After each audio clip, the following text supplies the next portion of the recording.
If you want to make the playoffs, this is when those players come out and shine. The others, the Sunshine Boys, they kind of fall to the side.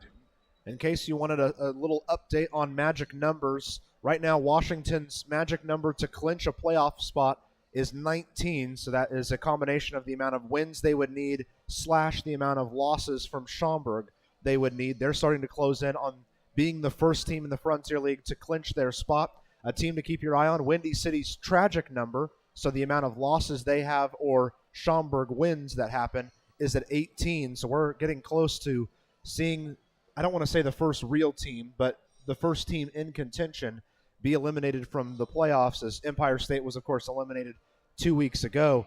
We're starting to see the outliers, I think, in this league. Right, the Sunshiners. Yeah, and in this next 2 weeks where, like, the Otters are on the road all week next week, Gateway at home all week next week. Oh, is that right? You've got a lot of long home and a road strands. Next week, you're going to really start to see some teams separate themselves, I think. Do you want me to hide in your suitcase and take me along with you? I mean, I could sleep in the rack of the bus, so you don't have to. I tell you what, the Otters are going to need things to go their way. Obviously, they're playing Windy City in the first 3 games of the road trip, a team that's struggled this year, but that's the perfect team to ruin what's going good for your team. And then they've got a tough series at Joliet next weekend. In those 6, the Otters have to hope that they can win both series. Well, let me say something, Matthew. As a former player, you got to approach every game as a must-win. You can't say, well, we're playing the St. Vincent's Grammar School tomorrow, so that's a win. No, it's not a win. You're already putting it in the win column, and you haven't played it. And that's overconfidence, and that's what you can't do. You can't figure, well, we're going to beat St. Vincent's Grammar School, but then we're playing the Yankees the next day, and that's a loss. No. Both teams and both games have to be approached in a manner of, we've got to win both. Well, the Otters could win the series tonight with a win here on Educator Appreciation Day here from Bosse Field, and because of that, we're going to sit down with some of the members of the EDSC Foundation right after this here on the Otters Digital Network and Flow Sports, just a few minutes away from first pitch between the Otters and the Grizzlies. Don't go anywhere. First pitch is just a few minutes away.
And our apologies there, not able to quite finish that. We'll try to get the rest of that video up for you a little bit later, but we're ready for first pitch here from historic Bosse Field. The Otters getting set to man the outfield, and with that, we will introduce you to our starting pitcher this evening, Justin Watland, who was just activated off the 7-day injured list this morning, is ready to go, and he's got his whole family in attendance. In fact, they're right here in front of us. They sounded off big time when he was announced just a few minutes ago. Watland making his 12th appearance on the season, an ERA south of 4. First pitch to Andrew Penner is in for ball one high and in. 6:36 our first pitch time. A 1-0. Good for a called strike on the high inside corner. The count evens up. Yeah, and the game was delayed by about 10 seconds because the center fielder, normally the right fielder, Elijah Magavine, who generally plays right, is playing center now, and he came all the way into the dugout to get a pair of sunglasses. That sun must be bright out there, so it held the game up a little.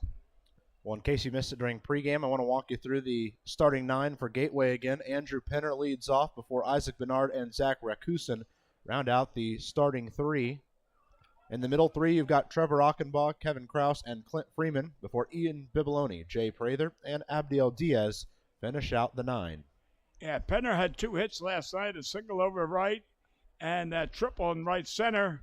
3-2's put in play towards Craig. The throw to first just in time for out number 1, and the former UE grad able to grab himself a fielding assist, his first one of his professional career. And at this time, we want to walk you through the defensive alignment for the Otters. A little bit different than what you're used to. J.R. Davis mans left field, Elijah McNamee in center, Brian Rosario out in right. Across the infield, Tanner Craig, the former UE man, at third before Khalil man shorts, Armstrong at second, Sinsley at first, and getting his second straight night behind the plate is John Anthon. I was happy with Anthon's performance last night. I thought he did really good to keep things in front of him for the most part behind the plate. Well, he got 2 hits, if I'm not mistaken. Yeah, that didn't hurt either. Ball low and inside evens the count up at 1-1 for Isaac Bernard, who carries the team's highest batting average and the 9th highest in the league at .333. You know, getting back to John Alton, here he is. You and I were talking before the game about Felix, the other catcher, possibly a little sore arm or something. And I believe about a month ago, 3 weeks ago, anyway, we had like 5 catchers. Ball put in play towards Armstrong. He charges in for a second, now calmly plays the ball to first for out number 2. Yeah, we had a load of catchers. And, of course, Phillips being probably the number 1 catcher, he's been out most of the season with a bad, hand. And you say he's still in uniform taking batting practice, but still hasn't had a good grip with the bat. Yeah, because there was a fracture within the hands and not in the finger, that's what really hurt things. Yeah. I think they call the fingers phalanges, if I'm not mistaken, medically. Yeah, I think so. I think I know a lot of those broken phalanges in my day. 0-1 rides high and inside on Zach Rakusin, and that's now all 3 batters that have taken a strike and then a ball to start off their count. Yeah. The 1-1 hit towards Khalil. He'll play it into the chest. The throw over to first in plenty of time. And all 3 infielders get themselves an infield assist. We head to the bottom half of the first. Still scoreless here from Evansville.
Evansville Otters baseball on the Otters Digital Network and Flow Sports is presented by Working Distributors Evansville. The man on the mound for the Gateway Grizzlies this evening, Brennan Feldman, out of Washington, Missouri, looking to improve his overall record this year, which has trended towards under 500 at this point. He's now 5-6, ERA of 4.73. It's Feldman on the mound. Kraus behind the plate. That pitcher-catcher battery is sponsored by the Answer Auto Repair East. Find all your battery needs at the Answer Auto Repair East, located at 2319 North Green River Road. Or give them a call at 812-475-9000.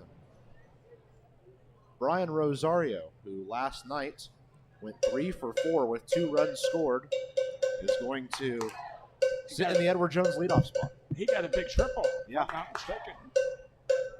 Yeah. You know, I like to point out, Matthew, that with a lot of rain that we've had recently, Bossy Field here in Otterville really looks beautiful. Yeah, the rain has certainly helped the outfield especially. Yeah. Well, also that new sod they put in the infield. Everything looks great. So those of you who can't make it, Rosario pushes the ball towards left field, and just playing it in time is Rakusen. 4 out, number 1. that must have been drifting away because of the slice of the bat. Because as you were watching the left fielder, he wasn't sure. He just kept moving and moving and moving. It kept looking like he had a play on the ball and then realized he needed to keep going and then stopped. Exactly. Yeah. Right. So Zach Biermann heads to the plate now. The first inning last night for him, he hit a home run on the first pitch he saw. Will not answer that tonight. It's a called strike. But it was a beautiful pitch to swing at. Good opportunity to introduce you to the man who's calling balls and strikes tonight, Larry Hudson, behind the plate. The umpire on the right side of the infield's Bob Davis. Mike Weinstein on the left side. A 0-1 to Biermann. That one bounces in, almost caught him in the knee. Yeah, that first pitch to Zach last night, he took one of those yeoman swings and it just jumped out of this ballpark. When it really got the huge crowd engaged with the game right away. Yes. Ahead on a pitch here, and he fouls it into the netting over there on the right side. Humid day here from Evansville. A lot of fans out there hand fans out there in the seats tonight. People trying to keep themselves cool. The air's just thick, not moving very well. Yes, I think it was 95 or something when I was coming out around 5 o'clock. And yeah, the air was a little heavy. And if you have a bad heart, like I do, it makes it even harder to breathe. Count evens up at 2-2 for Zach Biermann. 1 out, nobody on here in the bottom of the first inning. Ball hit hard straight at the first baseman, Freeman, and he'll just step on first himself. 4 out, number 2. Good contact, but not quite enough. Now, this is going to be interesting. And Mr. Davis has been playing third base most of the year. And today he's out there in left field. It's going to be interesting. Do you have anything on him insofar as, is he a infielder, outfielder? Or? Yeah, Davis does a lot of both because he has 28 games started at third, but he has 15 games started in left this year. Okay. He was the Otters left fielder on the entire Canadian road trip. Oh, really? Because that Phillips went over and helped out with third base a lot, him and Ronnie Allen Jr. when he was still on the squad. Because if you remember, Jeffrey Baez couldn't make the trip due to his work visa. Right. I remember that, yeah. Davis played left field. Him and Biermann played a lot of that left field that week. Okay. 1-0 from Davis, sent out towards center field. Bibiloni will chase back towards the warning track and bring it in. 4 out, number 3. Otters sat down in order just like Gateway in the first. We're through 1 full, still scoreless from Evansville.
head to the second inning. Nothing much in that first. Both pitchers able to go 3 up, 3 down, and we sit here looking for our first hit of the game. 2 up in the half inning for Gateway is Trevor Achenbach, Kevin Krause, and Clint Freeman. 3 really hard-hitting dudes. If they get a hold of the ball, there's a very good chance from these 3 you won't see it again.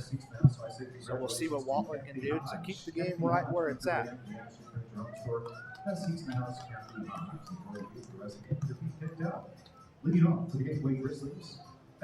So Trevor Achenbach making his way towards the plate now. First pitch home from Watland. High and inside, ball 1. Very light breeze out towards left field tonight. As the 1-0 misses low. And for the first time tonight, we see Watland fall back 2-0 in a count. Yes, one was high and inside, and the other one's low and outside. So, 2-0 is launched out towards left, but Davis thinks he's underneath it. And indeed he is. That one hung up there for a long time. And of course, that's something to keep an eye on because of the humidity. Sometimes when that air is thicker, the ball stays up there a long time and won't travel as far. Plus, Achenbach is their home run hitter, and so yeah, when he hits the ball, you've got to just watch it. Although watching JR out there, he had that in his glove all the way. Kevin Krause, the catcher, at the plate now. Hard-hitting catcher. Makes a called strike 1. Spent some time talking with the Grizzlies broadcaster Jason Gret yesterday. He stopped to talk with us, and he mentioned that if Krause levels up on a ball, it can be hit very hard. This one's popped up towards shallow right, and Armstrong brings it in. 4 out, number 2. That was scary off the bat because right away Armstrong put his arms up saying, I'm not sure where it's at. And then as soon as he had it, he called everybody off, and everyone respected it. Right. I lost what you were saying about Jason there, broadcaster. Yeah, he was talking about Kevin Krause, the catcher who was just batting, talking about another one where if he makes contact, it's almost always down in the middle of the outfield. Just a solid contact hitter. Okay. But he's out on a pop fly there, and now Clint Freeman heads to the plate. I don't know, but did you see Elijah out there in center was way over in left center, and then he started trotting before the first pitch. Now he's in right center. Ball is chopped foul into fair territory. And yeah, he started working one way, and because it looked like the dugout pointed him one way, and then all of a sudden they all yelled for him to go the other way, so he had to run over to his new positioning. Yeah, you normally don't see it. I mean, he traveled at least 40, 50 feet. That's quite a distance in center field. 1-1 is the count for Clint Freeman. And it stays high for ball 2. Yeah, their broadcaster, Jason's been with them for years. I mean, I go back years with my association with him. The 2-1 swung on and missed, and the count evens up. Otters are wearing their primary blue jerseys tonight with the script Otters on front in white and the white numbers on the back. Gateway in their powder blue tops that read Grizzlies across the front. Ball is lifted up towards foul territory on the left side. Craig is chasing back, and Sinsley was running towards it, but he ran out of room over there near the bullpen. Yeah, but look where our third baseman, Tanner. I mean, Tanner was right there. I mean, you're talking about the shortstop, the left fielder, and the shortstop. But, well, you're going to look at it, George, too. But Tanner was the closest one to it. Yeah, he made a good run towards it. Yes. And I think JR, part of that might be the fact that he hasn't played left recently. A little worried about running into that fence, so he slowed up a little bit early, and because of it, didn't quite make it to the ball in time. Count stays at 2-2 after another foul ball for Clint Freeman.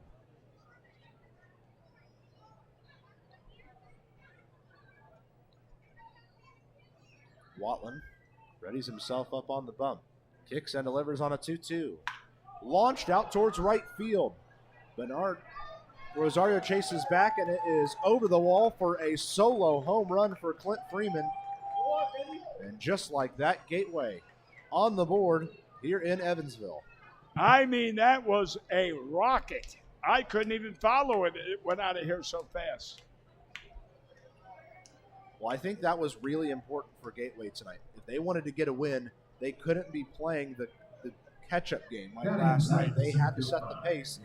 They've done that now. Well, I know you keep a lot of statistics, and you know when we lead off the game ahead in the first inning, or you've got records of who wins the most, and I think whether we win or we get the head in the first or we still win. I think we got the advantage. Yeah, the Otters have a 11-9 record when trailing after the first inning, so they've come back a lot from early deficits. I know you keep a lot of records. That's one thing about you. You're a pretty good broadcaster. I know two swung on and missed. They will throw down just to make sure. And it's out number 3, but not before Gateway. It's a solo home run to get themselves on the board first here. We head to the bottom of the second. Grizzlies lead by 1.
To the bottom of the second we go. Otters now down by a run after a Clint Freeman solo shot, hard hit ball. And now the Otters are going to have to play from behind for a little bit. Leading off for Evansville, batting fourth at first base, 21, Steven Sensley. Steven Sensley makes his way to the plate, leading off in the second for the Otters. He'll be followed by Elijah McNamee and Tanner Craig.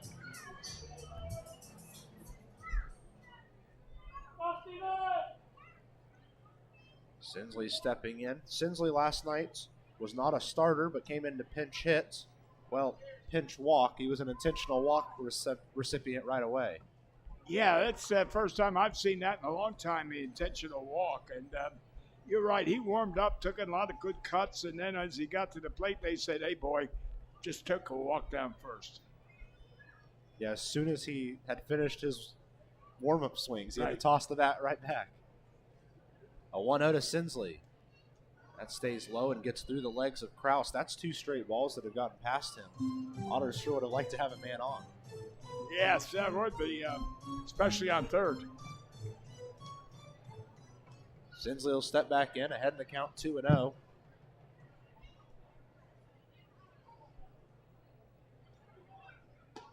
Pitch comes home for a called strike. You know, if you continue in this broadcasting in baseball years from now, try to remember something I'm going to say and see if it proves fruitful. And that is 2-1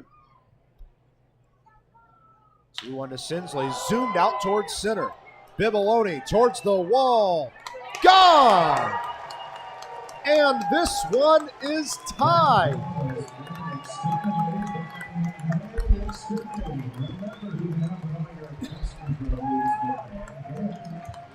Steven Sensley with a no-doubter to center. He knew it off the bat. Well, if you watch that center fielder, he never stopped running. I mean, he knew it had some power.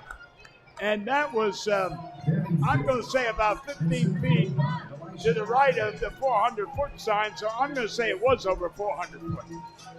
But the game is tied. Just like that, the game is tied, and that's what the Otters needed. Could not fall behind too far in this one, and can't fall behind now. Right. You know what I was going to say, Matthew, is if you got a runner on third,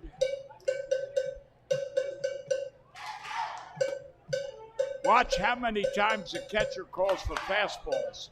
They don't want to call breaking pitch because if it gets by, it makes the catcher look good. So the catcher, rather than be embarrassed, says, here, fastball, fastball, fastball. 0-1 to McNamee. Taken inside for ball one. Yeah. By the way, the information from Yakkertech on that home run, I don't trust the distance because it says 372, and that's no way. Oh, no but way. The exit velocity was 107 mile an hour off the bat. Okay. If anything, I'm going to say it was 497 feet. 2-1 the count for Elijah McNamee after taking back-to-back balls. The sun is going to have an impact on the right fielder and maybe the center fielder here in the next 20 or 30 minutes. That's the only place that there's still sunshine here at Bosse Field. The 2-1 to McNamee, sent towards the left side into the glove of Pinner. He'll throw across in time for out number one.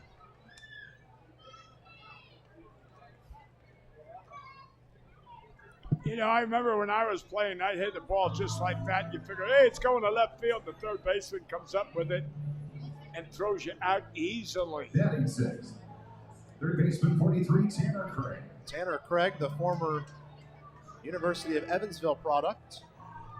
Now, he played third base. They got him listed there as left field, but he's the third baseman. See up there in the scoreboard, he's got him left field. It's in there as infield, I believe. I think it's an IF. I'm sorry. I'm sorry.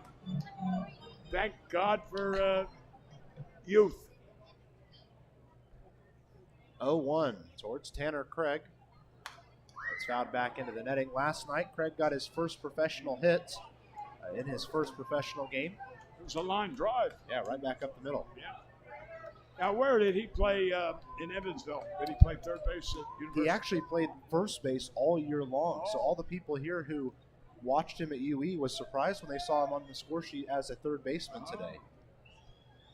0-2 to Craig. Stays high, ball one. Well, if you can play first, you can play third, or And vice versa. Of course, it's just practice, but during batting practice today, he took a lot of Funko Bat balls over there at third, and he looked solid, and Max Peterson gave him some tough ones to field, and he still looked comfortable over there at third.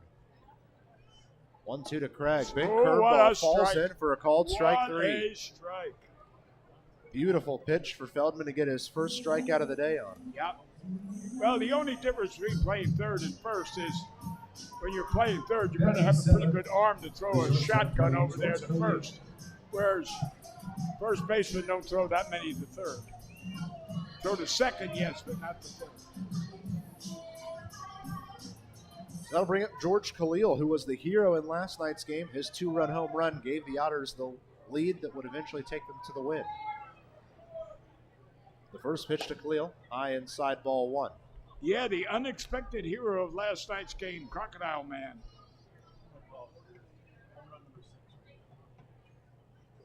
And it was well accepted. 1-0 to George Khalil. Another Called strike. Yeah, Khalil's been a fun player to watch all year because every time there's a small thing wrong with a piece of his game, he really works on it, and it always seems to work itself out a couple games later. 1-1 to Khalil, and it's a beautiful pitch there from Feldman to get a swinging strike two. That was the same pitch that struck Craig out, but anyway, he's got a pretty good curveball. Let's put it that way. 1 ball, 2 strikes. So the shortstop, George Khalil. Feldman kicks and delivers. High, ball 2. Well, it kind of looked like, oh no, Otters give up a run in the second and have to come from behind. And Steven Sensley says, no worries, I got it. And this game is basically 0-0 once again. A 2-2 to Khalil. Strike three. Called strike three. Oh no, Oh, it no, looked like no. I thought I saw the Fist go up, the arm go yeah, up. I thought I saw him start to raise his hand. Well, it looked like a strike to me. Anyway, well, we got a full count now. Yeah, Khalil definitely lucked out there. He'll get a Nice. shot with a 3-2 payoff pitch from Brendan Feldman. Put off the handle of the bat and misplayed by Penner at third. Khalil's going to reach. It's an error on Andrew Penner. And George Khalil is saying a little extra thank you for the free pitch he got. Yeah. You know, going back to Sinsley's home run, Batting well, he was batting. All I kept thinking was between him and Zach, who's the better first baseman? They both play a good defensive base. And I was going to say, but I think Zach's got a little more power. But then, here he hits one 400 feet. I'm saying, uh-oh. Let's put it this way, they're both equal. John Anthon at the plate now. He had 2 hits in last night's game. First pitch to him. Zoomed towards the left side, but it's going to be foul. Man, if he waited just a little bit longer, that was a good contact swing. He was way out front, and he had that Charlie Lau swing. Anthon made his Otters debut last night.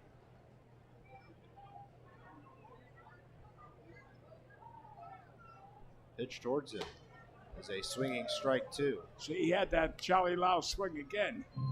Now, what people don't understand, Charlie Lau was a batting instructor for the Kansas City Royals, and he taught swinging at one hand. And it became very, very popular about 20, 30 years ago.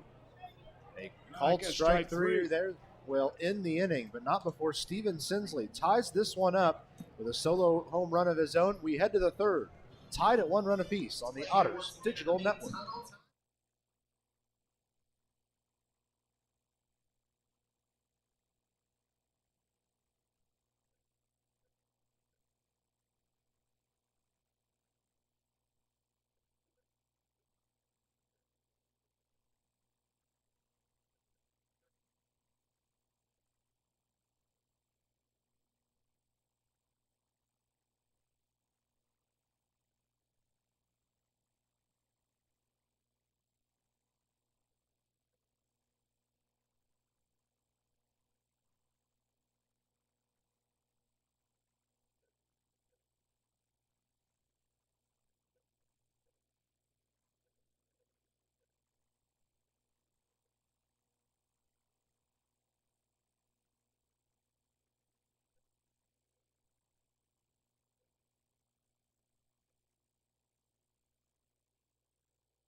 As we head back from break, we'll take one more look at Steven Sensley's home run.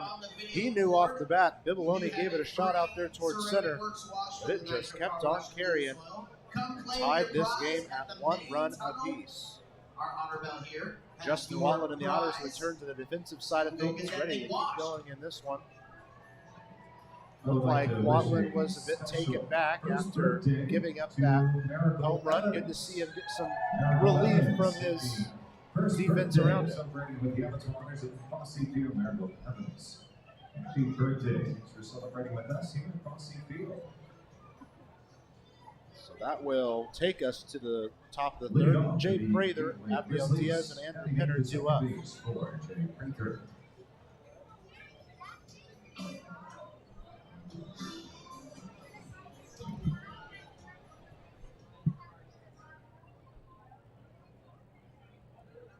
First pitch home to Jay Prather, swinging strike 1.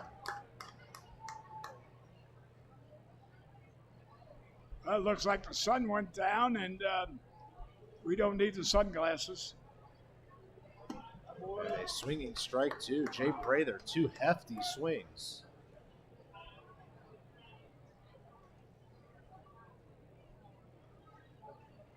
An 0-2 bounces in. I like that pitch from Watland. He swung at it both the first 2 times. Why not give it to him again? That's right. You could be a pitching coach or a hitting coach. The 1-2 stays outside, and the count evens at 2 balls, 2 strikes.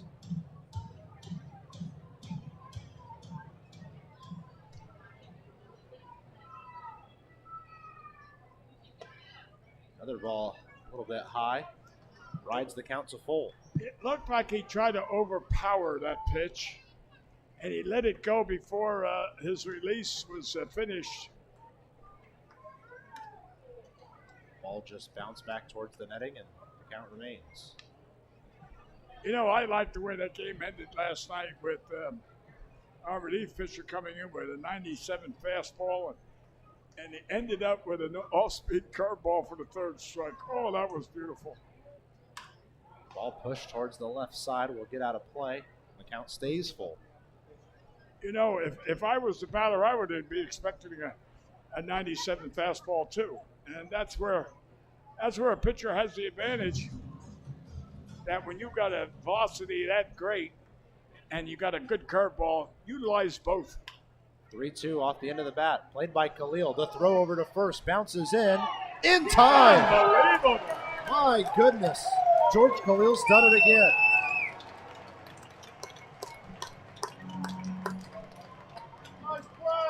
I tell you what, if I was the first base coach down there, I'd be jumping up and down, and I'd take that first base and I'd throw it to right field.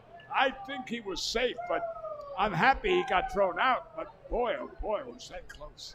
Indeed it was. What a play by the shortstop of the Otters, the alligator man. Or crocodile man, I'm sorry. First pitch to Abdiel Diaz, bounces in, ball 1. Man, we certainly take George Khalil for granted over there at shortstop. He is incredible making these running throws. He doesn't take any extra time to get himself set. They're Right. always on the run. Well, you know, if you recall earlier in the season, I kept saying I want Armstrong at short. But George convinced me he belongs there at short and Armstrong belongs at second. And I think Andy made the right move. I mean, George has demonstrated so many outstanding ESPN plays.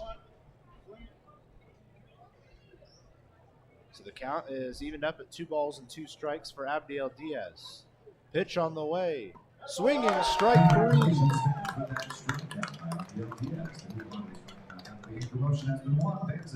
And Justin Watland gets himself his second German-American Bank strikeout of the day.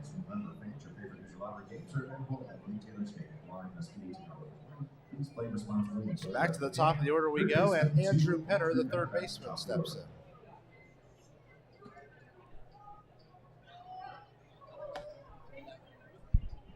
Stays outside for ball 1. You know, there's that pitch we called the strike 3 before. Identical right there, and the umpire called it a ball. And don't forget that's So, also a German-American Bank strikeout. not that you and I are wrong, it's just that he's consistent. And yeah, if that's going to be the case, keep it that way. Right. And no complaints here. Ball on the ground towards Khalil. He'll take a couple extra seconds to recover this one. The throw over is in time for out number 3. And the Otters get a shutdown inning after tying the game in the second. We head to the bottom half of the third, tied up at 1 run apiece.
To the bottom of the third we go.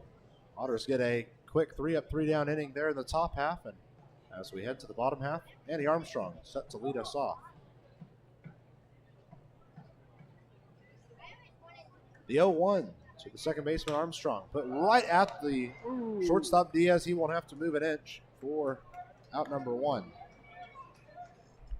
That's what you call a heartbreaker when you hit a ball line drive like that and it's directly to the shortstop. If that was 4 or 5 feet to his right or left, that was a base hit. Just good to see him making solid contact as well. Yes, that's what counts.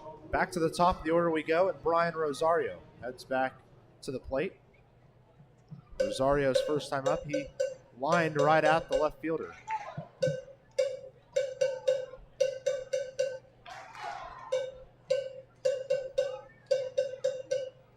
Rosario shows bunt and sends it fouling away towards the left side. Okay, the umpire at home wasn't sure. Looked down at third, gave him the sign, strike. You know, going back to you talking about solid line drive that Armstrong hit. As a former baseball scout, scouts look at the how much contact you make. Not whether you get a base hit or not, but how well you make contact. Everybody thinks, oh, you got to bat, 600 in high school. And there could be plenty other opportunities for Armstrong. That's a base hit. Yeah. It just depends on how it comes off the bat. Exactly. So, if I were scouting, I'd put it down and good hard hit ball. That's it. You can square up on a ball like that, you got to be happy with it. Exactly. 0-1 to Rosario, right back up the middle, off the glove of Feldman. He'll pick it up, the throw to first, just barely beats Rosario for out number 2. April Connor, congratulations. You're also a winner for anyone. The EBSC Foundation. Well, there shouldn't be any rain issues for the Otters tonight, as basically everything all day has just developed right on the east side of us, but there is small chances that it could work its way over here. We'll try to keep you updated in case anything gets close, but we should be good until about 11 o'clock tonight. And I hope we're done by 11 o'clock. I hope I'm home by that time. First pitch to the DH, Zach Biermann, is hit high and foul to the right side. We've had a few games in the past few years that beat 12, 11, 12, 1 on a Saturday night. And I used to go to a 7 o'clock mass the next morning, and I'd have to get up like at 5:30, help my son-in-law with his wheelchair and so on. But now we go to 10 o'clock mass, so it's not as bad. So you're good to go. This one goes till 12 or 1, right? Right. 1-1 the count for Zach Biermann. 2 outs, nobody on here in the bottom of the third. But, tomorrow is Sunday, and for those of All hit hard at the second baseman into the glove of Prather. He'll retire Zach Biermann on the way to first. We've played through 3, and the Otters and Grizzlies are tied at 1 run apiece. Right now, the only hits in the game are the 2 solo home runs, and that's the difference maker thus far. 4th inning coming at you next.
Evansville Otters baseball on the Otters Digital Network and Flow Sports is presented by Budweiser.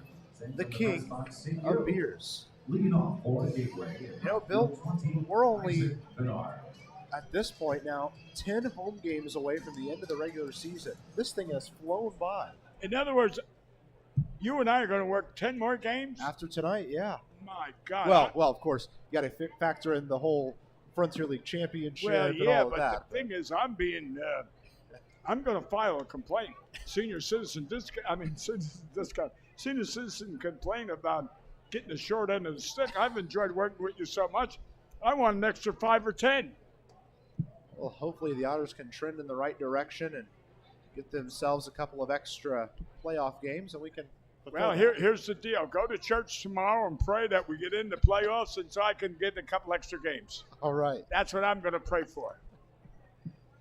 2-0 the count. Anyone out there in the baseball world, say a prayer too that we get in the playoffs so I can have the pleasure of working with this man one more time. Never quit it. Counts at 2-1 for Isaac Bernard here leading off the 4th inning. But only 10 more games. It's just flown by. Plus, the Otters do have the short end of the stick. They have a really tough last month. In fact, after tomorrow night, they play 2/3 of their final 4 weeks on the road.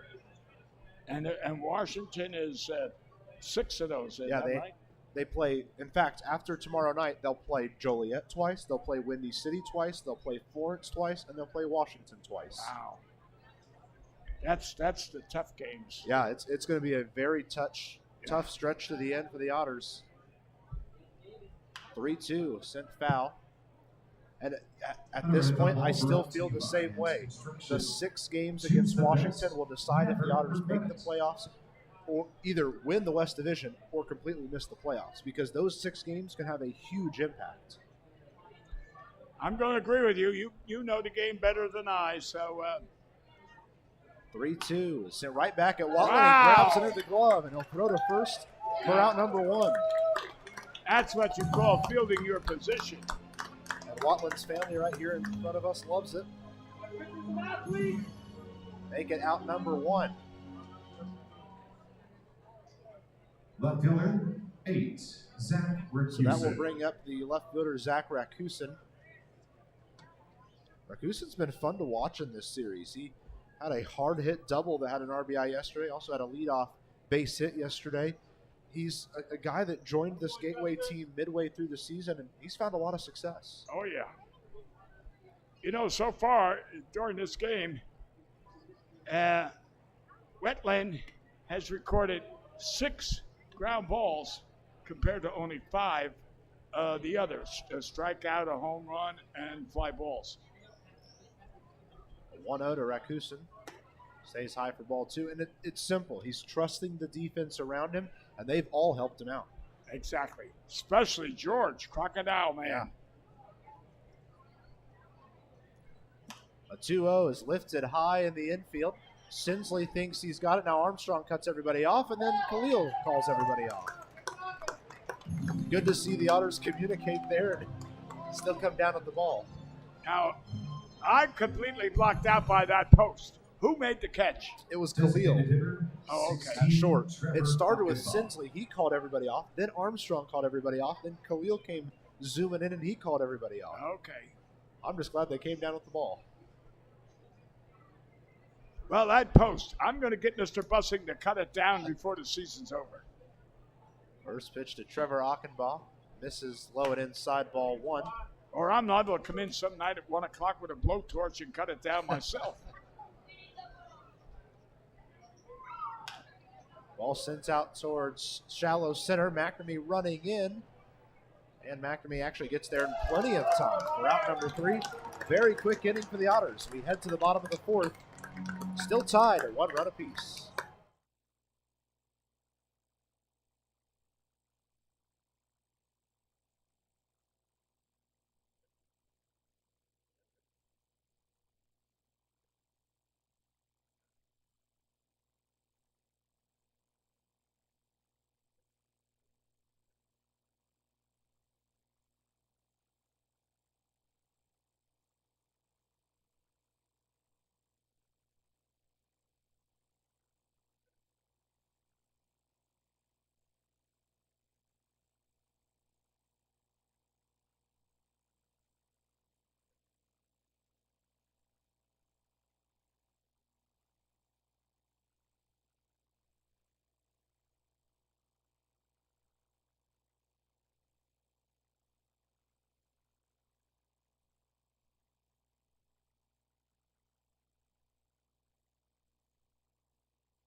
Well, we head to the bottom of the fourth inning. We only have 2 hits in this ball game, and they're each solo home runs.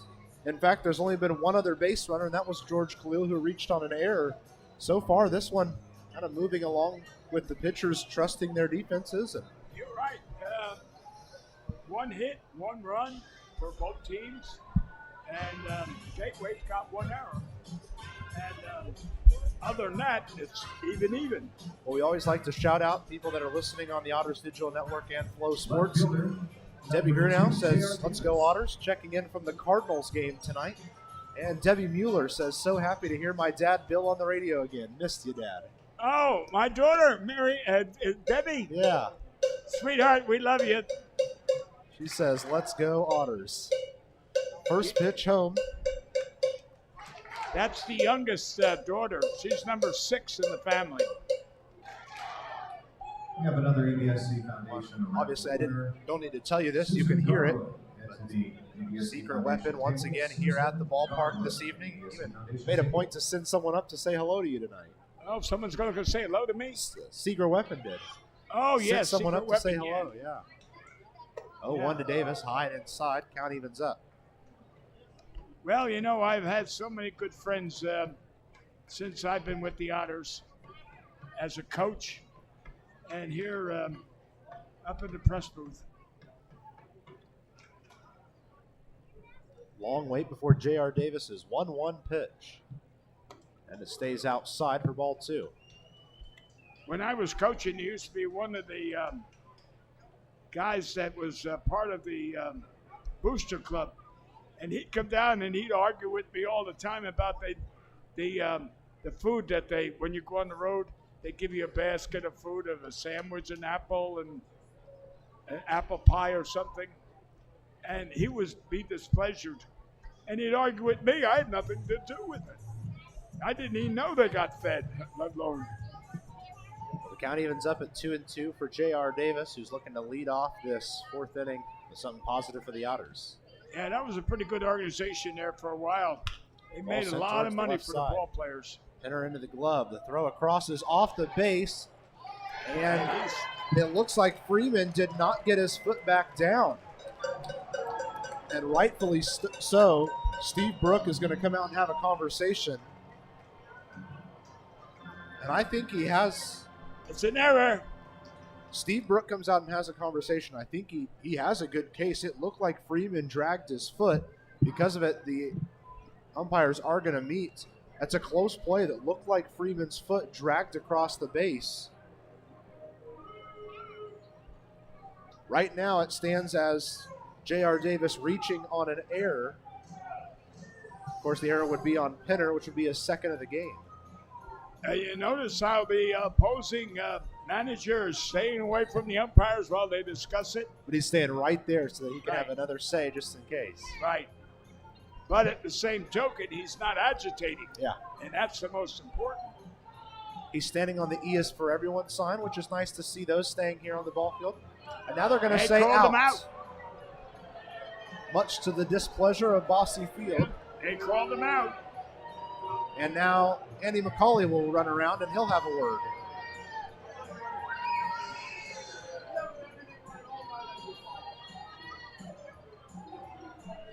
J.R. Davis didn't really seem to be upset at all. But McCauley's trying to ask what changed the call. And that's a good question to ask, I think. Ask the umpires, what changed your mind? Right. Who saw something different? McCauley's still having a word. You know, I can remember, I'm going to go back 30 years. We used to watch Monday Night Football at this nightclub. They had a big screen that, you know, we could, you actually think you're at a movie theater. And you'd be sitting at the bar and watching it. And it was an offside kick by the team that was losing. And I said it didn't go 10 yards. And everyone else, I should say everyone else, half of us said it did, half of it didn't. You know, they must have had 10 replays before I was convinced that they were right and I was wrong. But 10 replays of watching and watching. And here, these guys don't have 10 replays. Yeah, it's one of the things that I think disadvantages the Frontier League not having video replay. part of that is because they don't have a standardized video equipment across the league, and it makes those umpires really have to be able to A, make a decision, and B, stand up for that decision. Right, stay with it. Yeah. Well, it does remain an out. Andy McCauley had his fair share of say as he had his conversation. Now there's one out. Steven Sinsley making his way back to the plate. Last time he was up, he hit a ball towards Newberg. Did they ever correct that 372-foot home run to 400? Not yet. Not yet. Well, I'll tell you what, my lawyer will be in touch with them tomorrow. One ball, no strikes for Steven Sinsley. As the pitch heads his way. Gets way underneath the ball. It's back behind home plate. Will get out of play. And that's the thing about Sinsley's swing. It's one of the benefits of me getting to watch batting practice almost every single day. Of course, they haven't taken it as much in the last couple weeks. But every day I watch Steven Sinsley hit batting practice, he hits a handful of balls right back up into the netting around him. Yeah. Because his swing is naturally uphill. That's why he hits balls so hard and so deep, because he usually has such a high launch angle on them. Well, but at the same time, he gets way underneath some balls and flies out a lot. If you remember early in the season, I was very critical of his batting because he loaded the gun but never pulled the trigger. But now he doesn't hesitate. Now he executes. A 2-1 in for a called strike, and I'll be right there with you. There was a day where we were all having the conversation of should Steven Sinsley remain on this team. He was struggling at the plate, right, and it wasn't just a week or two. It was like almost the first full month of the season. Exactly. But then something clicked, and he has been very consistent for the Otters ever since. He went on a tear. And in the last month, he's been very good at taking more balls to give himself better opportunities. He does swing at a strike 3 here and will sit down via a strikeout. Well, if you remember, he was having a hard time because you said load the gun, but he'd bring the bat a little forward, and he wouldn't continue to swing, and it'd be a strike. There's strike 3. He just, in this case, at least he swung. Yeah, now he's taking chances. That's right. Before, he was being called out on strikes. Well, Elijah McNamee has hit home runs in 2 straight games. So far tonight, just a ground out to the third baseman. First one falls in for a called strike. He spent a little extra time focusing on watching that ball come to the plate. You'll see his eyes follow it almost all the way to the catcher's glove sometimes. And I tell you what, this guy's got a pretty good curveball. An 0-1 to McNamee. Pushed out towards the right side, but foul.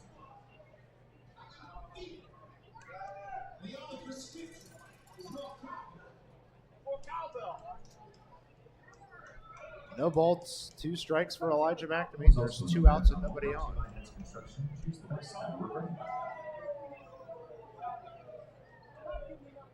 Feldman taking a couple extra seconds before he sends this one home. The 0-2. Low and outside. That's a good offering. Did want to mention that tomorrow night's starter for the Otters, or I guess tomorrow afternoon, I'm sorry, it's a 12:35 first pitch. It is? It's the first time or in the back half of the year. I hope I don't forget, and I hope you don't forget either. 12:35 first pitch, and it's Vinny Santasiero who will start for the Otters. 1-2, lifted up towards center field. Bibiloni will chase back and then bring it in for out number 3. We've played 4 complete innings. We have a combined 2 runs on a combined 2 hits. And it's been all elementary. Other than that, in this one, we head to the 5th right after this.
Well, there's a good view of the stormy weather that's kind of off to the east of us. It's staying away for right now, and the most important thing is it's cooling things off a little bit on what has been a great Saturday night of baseball.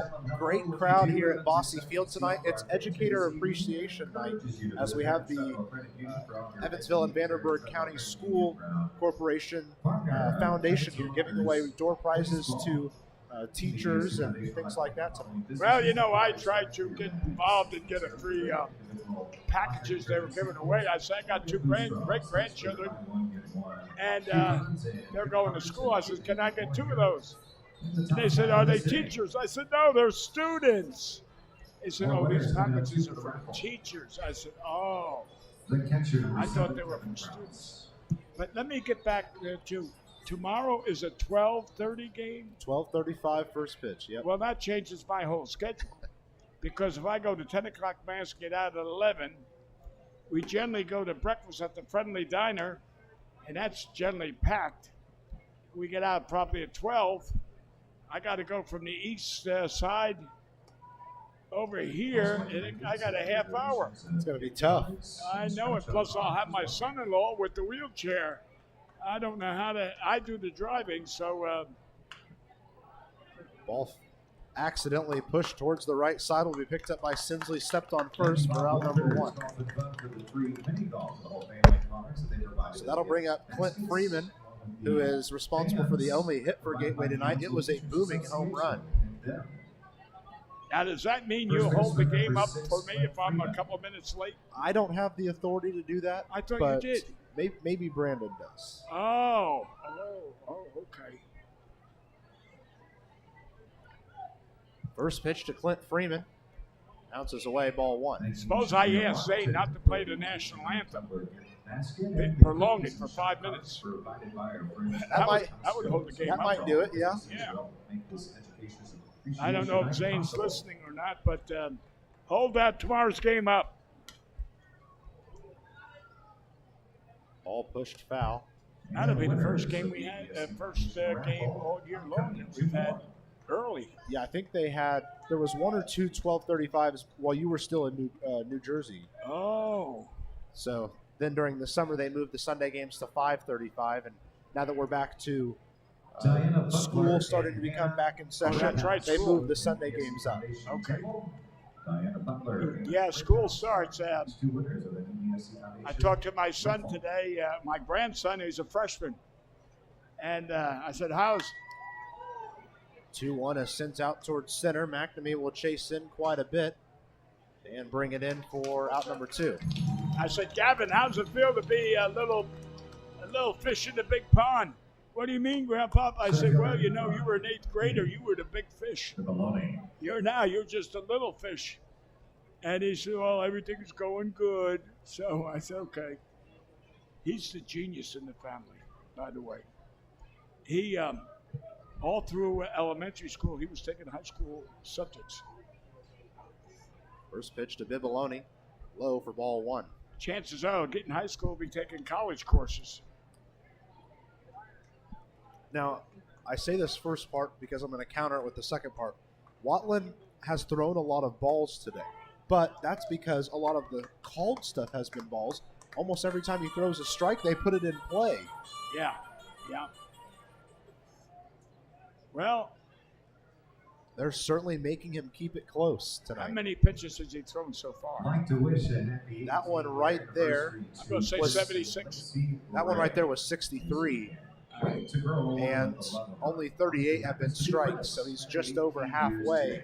That's just because a lot of stuff has been put into play tonight. A 2-1, and Bibiloni is caught swinging, and the count evens up at 2-2. Yeah.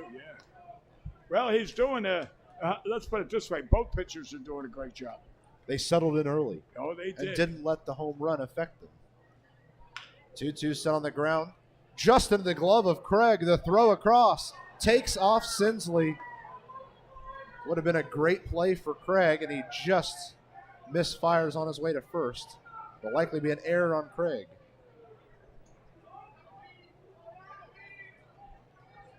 So that puts a runner at first with 2 outs. Second baseman for Jake Breaker.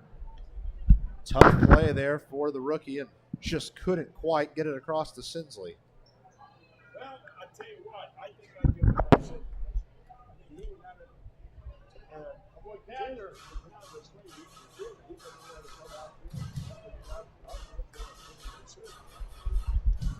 One 0 to Jay Prather, who was robbed of a base hit by George Khalil his last time up. Pitch comes home, and it's sent foul to the left side. So now both squad has one run, which came on each squad's solo home run, which is their only hit. And now each team has one guy who's reached on an error. Yes, and looking at the scoreboard, 1 run, 1 hit, 1 error. Both teams have got the same record. And both runs came in the second, so everything is symmetrical up there. That's another oddity. Dog days of summer. That's tomorrow, 12:35. You can bring the four-legged friend to the ballpark, just like every Sunday. He's 1-1 is pushed foul to the left side. Davis is going to run after it, but he's going to run out of room. I don't know if you noticed, but he gave himself away there at first base. The runner I'm talking about. He had the engine running and put it in drive before the pitcher threw the ball. So a big pitch here to Jay Prather with 1 ball, 2 strikes. Watland trying to get himself. Right. Let's see if he goes again. The 1-2. Zoom to the right side. Oh, what a play from Sinsley. Oh, my God. He backhands it, steps on first himself. He's got a huge smile coming to the dugout.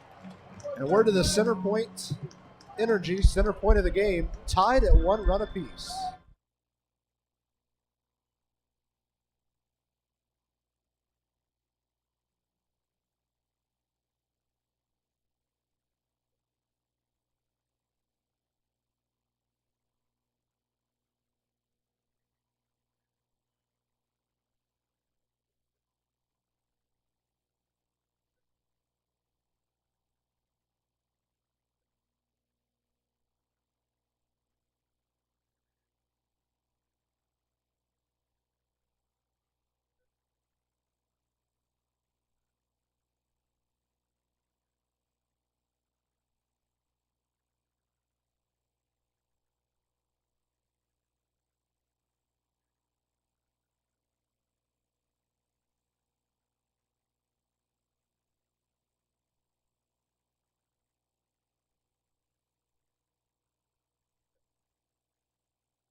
We head to the bottom of the 5th. Tanner Craig, George Khalil, and John Anthon due up in the half inning.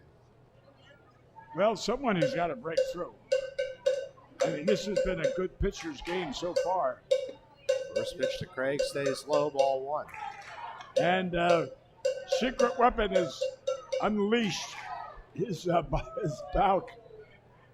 cowbell. I think I told you about the ball players years ago. They put it up here in the netting. Called strike, evens the count at 1-1 for Tanner Craig. I got to chat with Craig a little bit today as I was getting his headshot for the video board and talking with him about some other things. He is so excited to get to play for the Otters.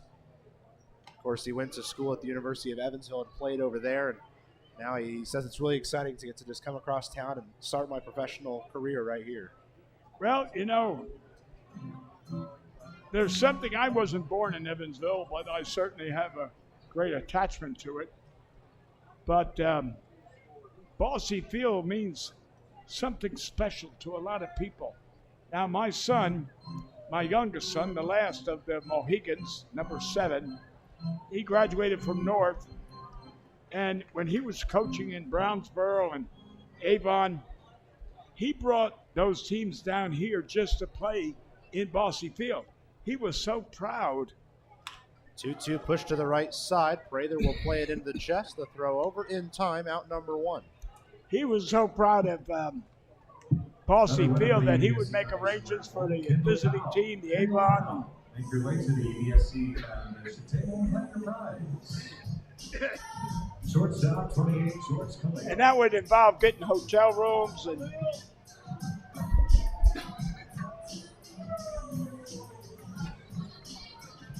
George Khalil at the plate now, 1 out, nobody on.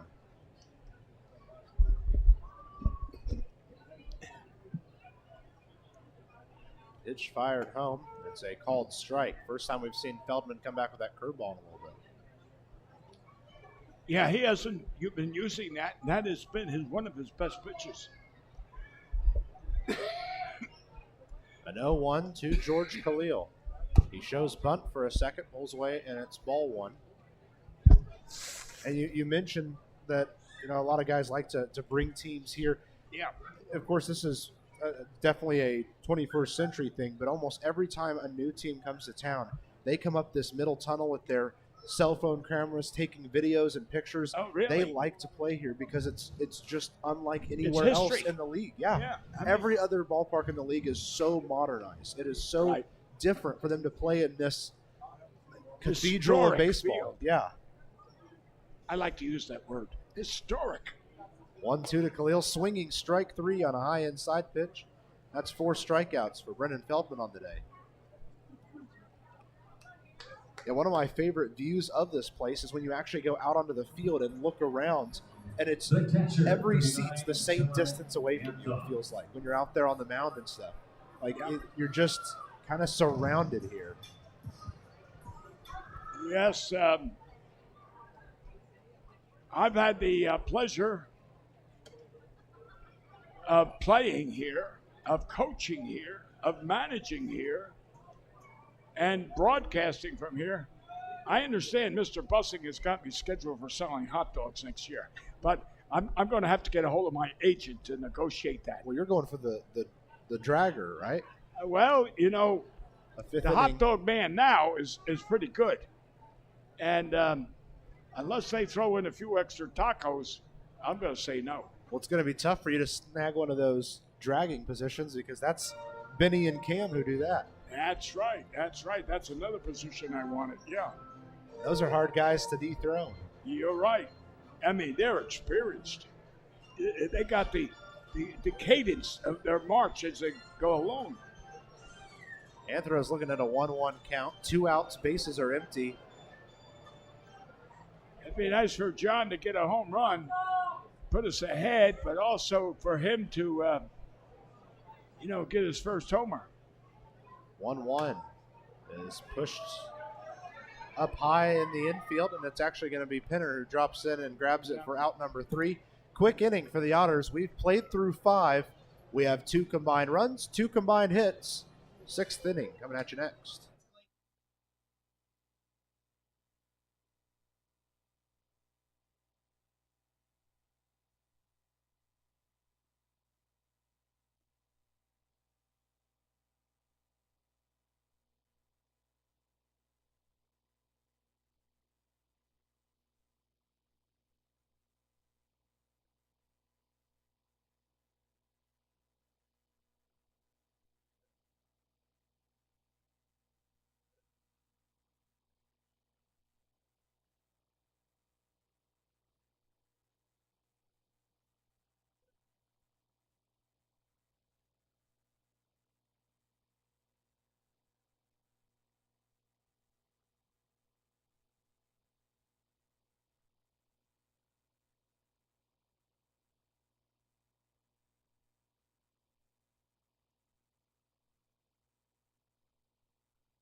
Evansville Otters baseball on the Otters Digital Network and Flow Sports is presented by Old National Bank. Your bank for Evansville, your bank for life. And we're through 5 full innings. Nobody's really wanted to be the guy who puts this one I know. in any direction. Everything's 1-1-1.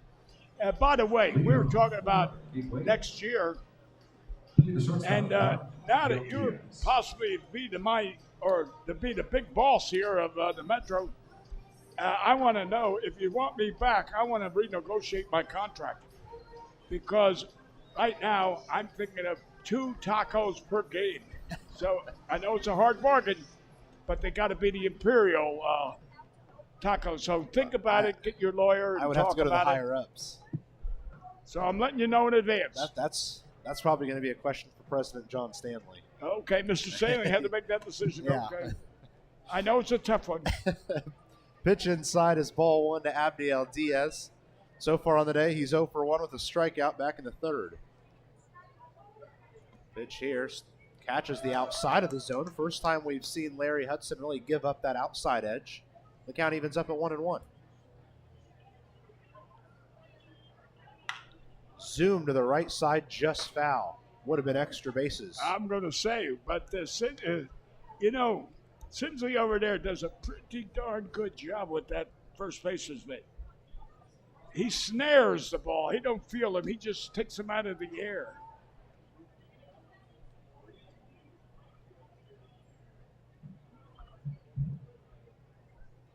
Ball bounces in for ball 2. Count evens up.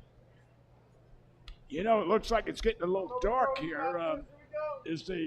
I think part of that is just the sun starting to go down. Oh, that's the reason why? No overhead showers? Swinging strike 3. He'll sit down. Abdiel Diaz. It's the 3rd German American Bank strikeout of the day for Watland.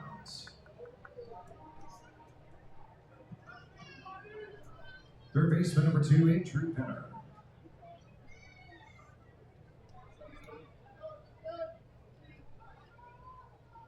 Andrew Penner at the plate now, the leadoff man. Takes the pitch low and in for ball 1.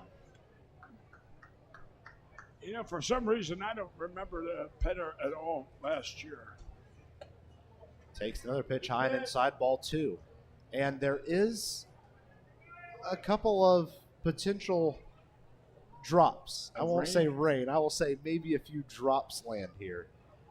There's just a little bit developing here and there, but if anything came, it would be very small, looks like. Well, the reason it looks so dark is because it's all that way to us. Okay. Well, I live out there in the country, and that country road got no lights, no light poles, and that middle line, that yellow line's in the middle, it's kind of faded. And you got ditches on both sides, and it's bad enough driving at night, and when it rains, my God, is it bad. 4-pitch walk to Andrew Penner has given an opportunity now for Gateway. It's the first walk on either side.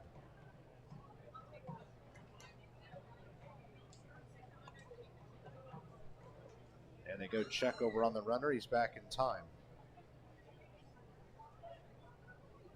You give credit to those truck drivers who are on that road. Rain, snow, sleet, ice. Doesn't really matter. Ooh, did you see the lightning? Yeah.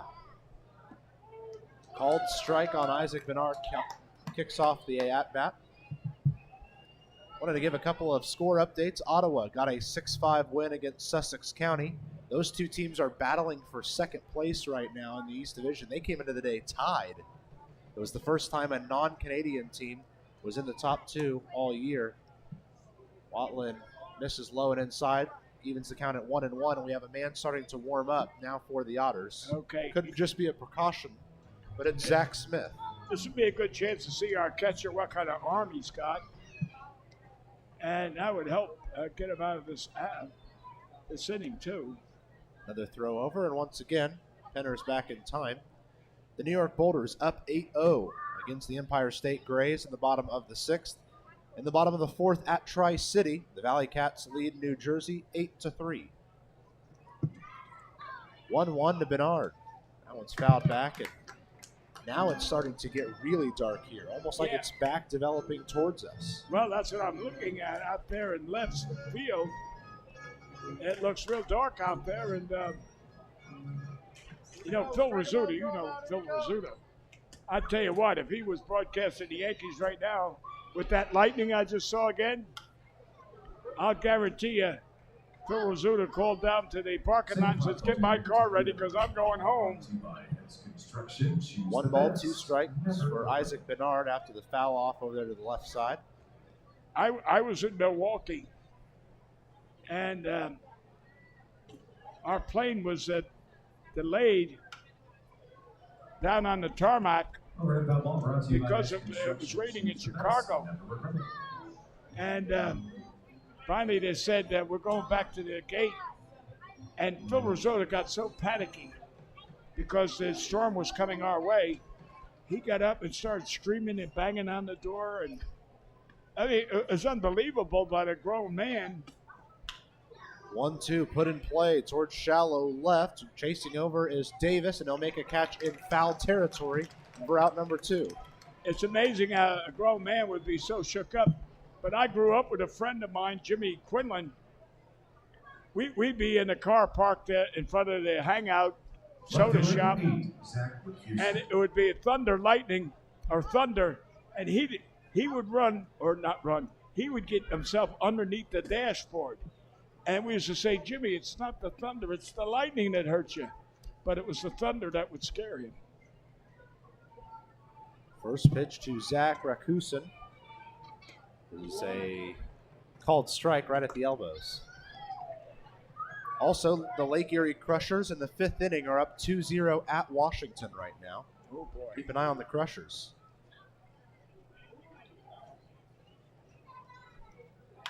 An 0-1 sent up the middle. Long run for Khalil. He misplays it for a second. The throw is going to be just late. And it's going to be an infield hit. Let's face it. George was lucky even to get there. Absolutely. So, and if it looked like he was trying to flick the ball towards his hand and it wouldn't come out of his glove because he wanted to try to get it to at second base. Armstrong. Yeah, it looked like a force at second. Out comes Max Peterson here with 2 outs and runners at first and second. It's been an exceptional game for Watland so far, as he's given up just 1 run on 2 hits. That one you just saw there was hit number 2. So it's been a very efficient day. It's a very quick meeting. I imagine the words were, "Let's get it. 1 more." You're right. How do you feel? Yeah. Okay. All right. Let's go get him. That's all you needed. Just refresh his mind. Make sure he's in the right mindset going against a really big bat of Gateway. And just grab this 3rd out and get out of it. It's like the all-star pitcher in high school, and he's doing well. And here comes Dad off work at 4 o'clock and gets to the ballpark, and the kid looks up and he says, "Oh, thank you, dear Lord." All of a sudden, everything changes because Dad's there. Called strike 1 to Trevor Achenbach. Justin Watland takes an early lead in the count. This is a great opportunity to slam the door on Gateway. Oh, yes. 0-1 to Achenbach. Zoom to the left side, past Craig. Rounding third is going to be Penner. He's going to score, and it's going to be an RBI double for Trevor Achenbach. I tell you what, whoever, I can't think of his name, who I wanted to say, but I don't care if the best third baseman in the world couldn't have gotten that. It was a screamer down the line. Right, hugging that line. Kenny Boyer, that's who I'm going to think of. And now back out comes Max Peterson, and we will see a pitching change. Automatic, right? As the Grizzlies have taken a 2-1 lead here in the 6th inning. We'll let you know who it is right after this on the Otters Digital Network and Flow Sports.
A pitching change needed here as Justin Watland's day comes to an unfortunate end. He was really good in this game. Zach Smith will get the nod for the Otters, making his now second appearance for Evansville. He pitched 2 innings at Lake Erie. In the 2 innings, he struck out 4 of the 6 batters he faced. The other 2 sat down with groundouts. Not bad for your first appearance. Well, we need a couple strikeouts now. It's called And the I'll tell bullpen. you, Watland did a pretty good job. Even though he's losing right now, 2-1? He still did a commendable job. It's called the bullpens, presented by our friends at Business Communication Solutions. Contact BCS for all your business solution needs. And 1 run is not that bad. We could always, we needed 1 run to tie or go ahead anyway. First pitch to Kevin Kraus is on the way. Outside, ball 1. It is Smith on the mound. Anthon behind the plate. That pitcher-catcher battery is sponsored by the Answer Auto Repair East. Find all your battery needs at the Answer Auto Repair East, located at 2319 North Green River Road. Call at 812-475-9000. The 1-0 to Kraus. Low and in the dirt. 2-0 the count.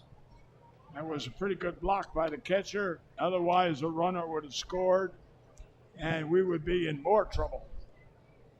But I kind of like this catcher so far. He blocks balls pretty well. He's very mobile. Yes. He's got good lateral movements. 2-0 the count. And Smith is going to ask Anthon to come up and have a quick chat.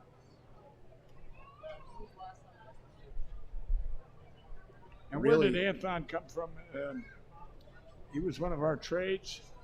Anthon was just picked up as a free agent. He played about a month and a half with the Sioux City Explorers in the American Association this year.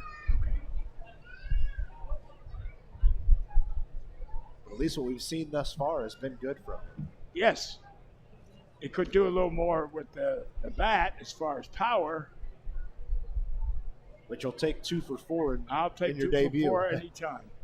I'll take 1 for 3. 2-0 to Kraus. Called strike 1. That was a much-needed strike. Yes. Yeah, 1 for 3 is a 300 hitter. 2 for 4 is a 500 hitter. 2-1 the count for Kevin Kraus, who can really launch a ball towards the outfield if you give him something nice. A 2-1. It's sent high in the infield. Chasing in is Sinsley. He calls everyone off, and that's out number 3. The Otters give up 1 run, but they hold things where they're at there. And we head to the bottom half of the 6th. Evansville trails by 1.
Evansville 12. Armstrong, Rosario, and Biermann due up in the half inning.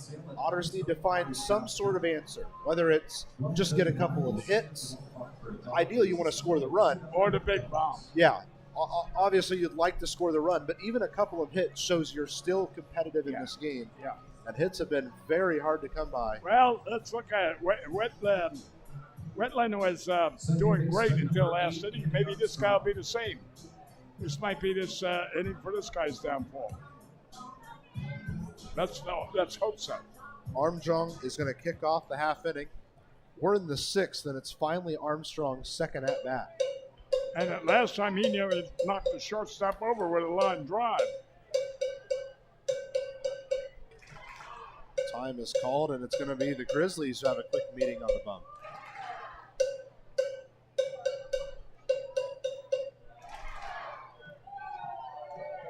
There is nobody warming right now for Gateway, but we could see it soon.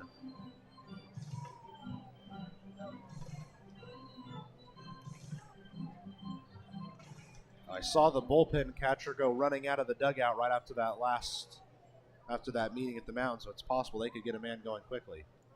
First pitch, and Armstrong shows bunt, pulls away in time for ball one. Well, I tell you what, that bullpen catcher belongs in the bullpen, not in the dugout.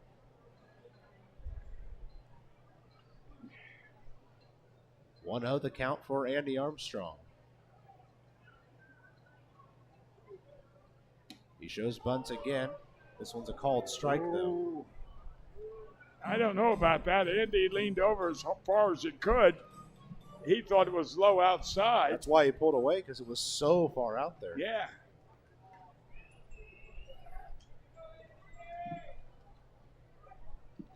Count evens at 1-1. Pitch to Armstrong. It's put out towards center field. Bibiloni chases back a few steps, now changes directions, and the ball falls. There goes Armstrong to second. He gets himself on base. It's a double. Center field obviously lost it. He had a good play on it, and then he had to switch from running over his left shoulder to over his right shoulder, and it was at that moment he lost it. And it landed probably 8 feet to his left side. Okay. Well, again, that steel post in front of me. Now, who we got coming up now? We got Brian Rosario, the Edward Jones leadoff hitter. he's a pretty good contact hitter. And he's due in the game. He's Yeah. always getting base hits for the Otters, and he doesn't have one yet tonight. In fact, you and I found out last night he has 6 starts for the Otters. Right. He's played 6 full games. In those 6, 4 of the 6 are multi-hit outings. Right. You'll take that. I remember you saying it. Well, tonight, right now, a base hit might tie this game up. It all depends where the hit is and whether Andy holds Armstrong up at third. Now, here's the question I'd have for you. Do you Bunt? bunt Rosario Yes. and bunt him to third and then bring up Biermann, who can hit something hard to the outfield? Yes. And no.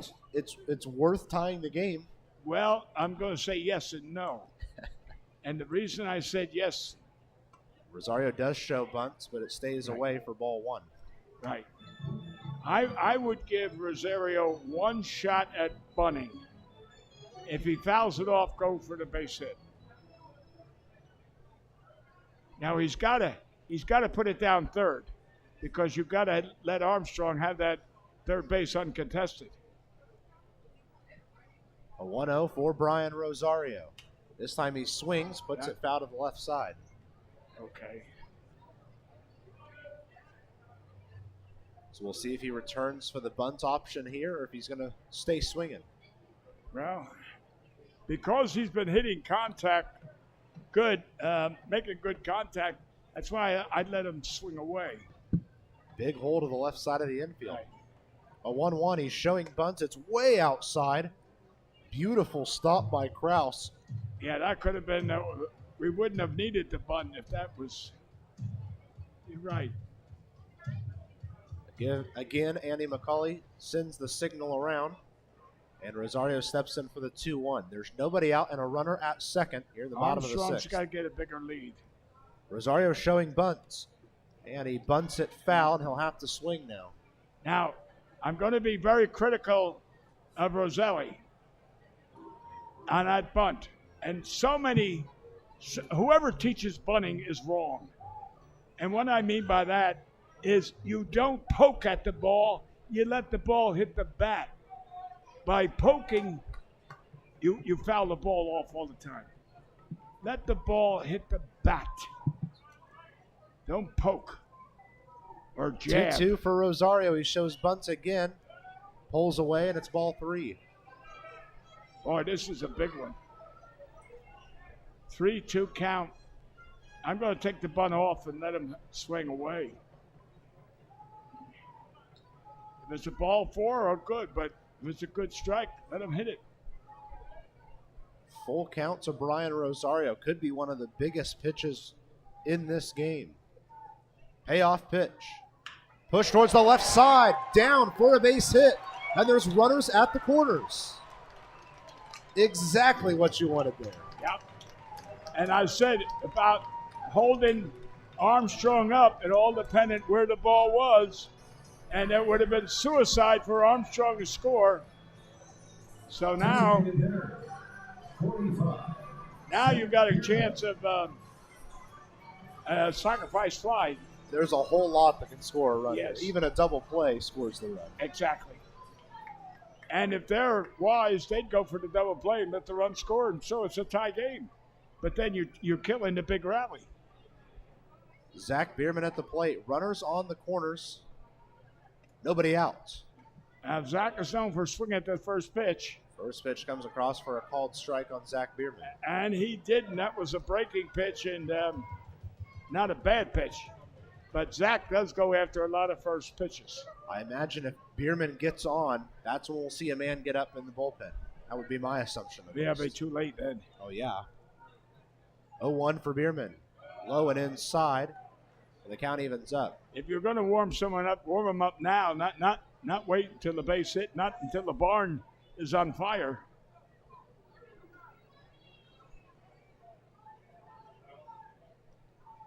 One ball, one strike to the hard-hitting designated hitter Zach Biermann. There's runners at the corners and nobody out.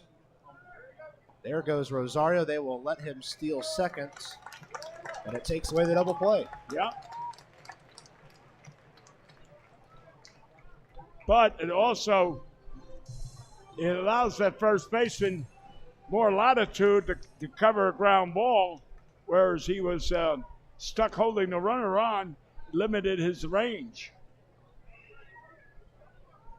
Look where the shortstop's playing. Premier short left field.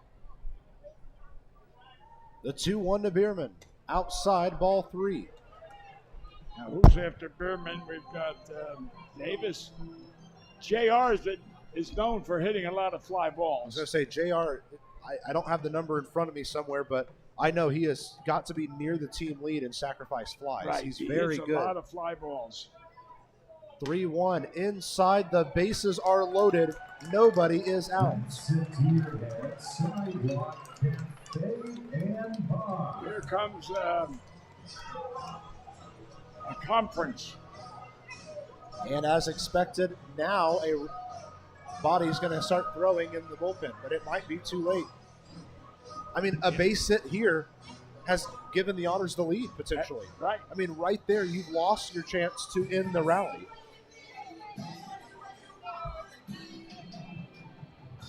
Doesn't seem to be much hustle down in that bullpen No, either. I'm just looking. They're just trotting. They've got that. Well, if I get there today, it's okay. If I get there tomorrow, it's okay.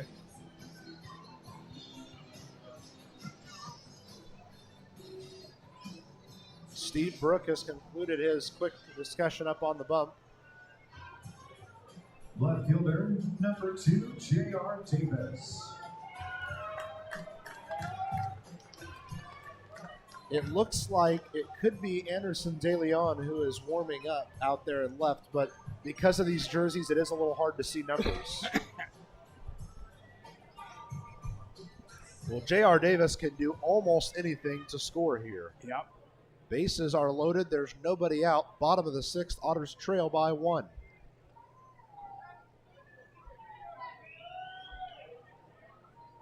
First pitch to Davis. Swinging, strike 1. That was a lazy swing, too. Kind of looked like he decided to swing a little bit At late. the last minute. You're right. He saw it was a strike, and then he decided to swing. You're right. That wouldn't have gotten out of infield if he did. And credit to Feldman, he had him lost on the pitch, too. Yeah. 0-1's the count for the left fielder, J.R. Davis. And he pushes one towards the right side. Coming in and making a nice play is Bernard. The throw towards home, and it'll be cut off. The Otters have tied the game. Game's tied. Sack fly RBI for J.R. Davis, scores a run. And the Otters have tied this one at 2 runs apiece. And I'm wondering why the runner on second didn't go to third. Well, he thought about it. Then he saw the pitcher storm at the ball because the pitcher was trying to cut it off and go to third instead. Okay. I didn't see that. Okay. Again, that post. Would you talk to Mr. Bussing about getting that cut down? I mean, I'm missing half the game. I think you probably have a bigger pull with Mr. Bussing than I do. Well, he's my attorney. Now, unfortunately, we probably have to go to the EVSC about it. Well, I don't know. First pitch to Steven Sensley. And the pitch that he's outside for ball 1. You know, Bill's father, Bill Bussing's father, Bud Bussing, was a very influential man here. And when he spoke, a lot of people like that thing, you pay attention. A 1-0 to Sensley from Feldman. And it stays low and away. 2-0 the count. Yeah. Otters need another big swing from Steven Sensley like they had back in the second inning. Well, there's a big gap out there in left center, you notice. Yes, indeed. If you hit it over the shortstop's head right now, it'll roll for at least a triple. The 2-0 to Sensley. Oh And a no. generous call on the outside edge. Oh, no. That is a courtesy call. The Bossy Field crowd states their opinion on the call. I mean, that looked like it was outside by a mile. Count is at 2-1 for Steven Sensley.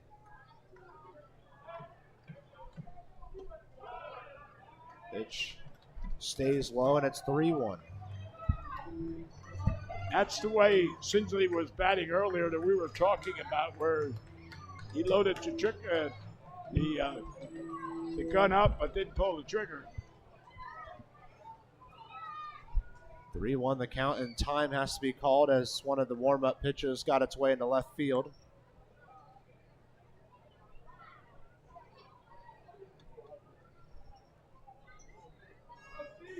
Three ones the count to Sensley with 1 out. Runners at first and second. This has always been a good pitch to hit if it's a strike, especially a hanging curve. They're going to give him a courtesy, take first base. No, it looked like he wanted to throw a little bit extra pine tar on there. Oh.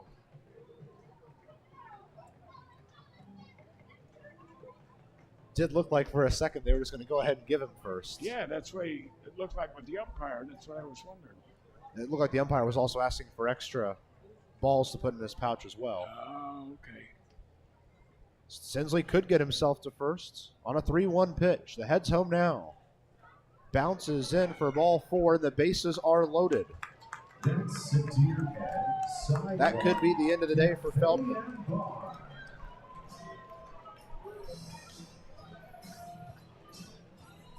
Certainly doesn't look like Brooks going to make a change as he was directing his defense to move positioning out there. And now he's pounding the Center fielder, number 9, Elisha McNamee. The railing. railing and wonder why. He just looks frustrated. Yes.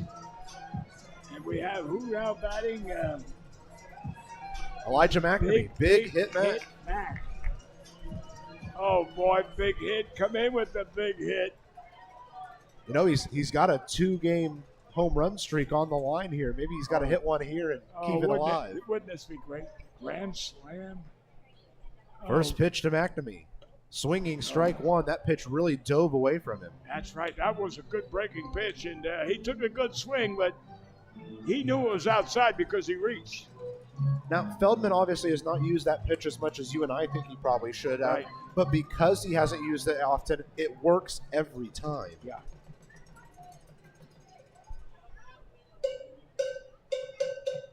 The 0-1 to Elijah McNamee. Swinging strike two. It was foul tipped into the glove. And that was a good breaking pitch, too.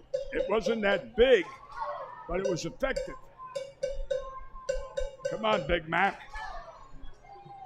Just a fly ball will be good enough. Elijah McNamee steps in, an 0-2 count, 1 out, and the bases loaded. Big chance for the Otters to take this game into their own hands. 0-2 is sent foul back behind home plate. But he reached for that one again. I don't know if that would have been a strike or not, but I don't think so, because it looked like it was breaking again towards the outside. right. But at least we know one thing. Big Mac's following the pitch. So his eyes were on the ball. And that's what he's worked on this last week. Is that right? Yeah. Well, that's good. It worked, obviously. Yes. 0-2 for Elijah McNamee, and he calls time. He's digging a hole there. I never could understand that. In all the years I played, no matter where I played, I just stepped into the batter's box. I never dug any holes or. Whatever gets you ready mentally, I guess. And 0-2 is sent foul once again. Yeah, I always got to kick it, guys. I mean, it's like a pitcher. He goes out there and he just digs a hole out there on the mound. Yeah, there ends up being a 3-inch gap next to the rubber out Right, there yeah. on the mound sometimes. All because they want to push off. They want to get the spike into the rubber. No balls, 2 strikes to Elijah McNamee. Big pitch here. Strike three. Called strike 3, and McNamee knew it right away. Yes, that was he did. his chance, and he's frustrated on the way back. He did. He knew it was a strike 3. He's there talking. That was a big strikeout. 43, Tanner Well, this is a huge opportunity for the rookie. 2 outs, bases loaded. You're in your second professional game, and anything laid down into the outfield scores runs and gives your team the lead. Yeah, and with that light blue jersey, it's pretty hard to see the left fielder. He blends in right with the backs with the. I tell you what, he's using that curveball now, and he's getting away with it. It's a speedy curveball. It's coming across at 85. Yes, but it's still deceiving enough. but the Evansville Otters are reaching and chasing it. 0-1's the count for Tanner Craig. 2 outs, bases are loaded. Same Swinging pitch. strike 2. If it ain't broke, don't fix it, and that's the motto of Brennan Feldman right now. That's right. But the batters got to, like we were talking about Big Mac, you've got to follow the pitch. Just because it's coming across the plate out there where the cutoff with the grass and the dirt is, doesn't mean that's where it's coming across the plate for your swing. 0-2 to Craig. Way outside, ball 1. That was a good pitch. If I was calling it the pitch there myself, that would be exactly where I call it. Now, regardless of what happens here, the Otters can be happy that they tied the game. They immediately put it right back at Gateway. But you would hate to lose an opportunity like this. Oh, yes. If you can't capitalize on this, you're in trouble. The 1-2 to Craig. Zoom down the left side, but it's foul. Almost took off the head of Andy McCauley.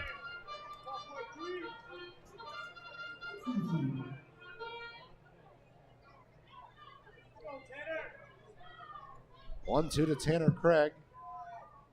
Bases are loaded, 2 outs.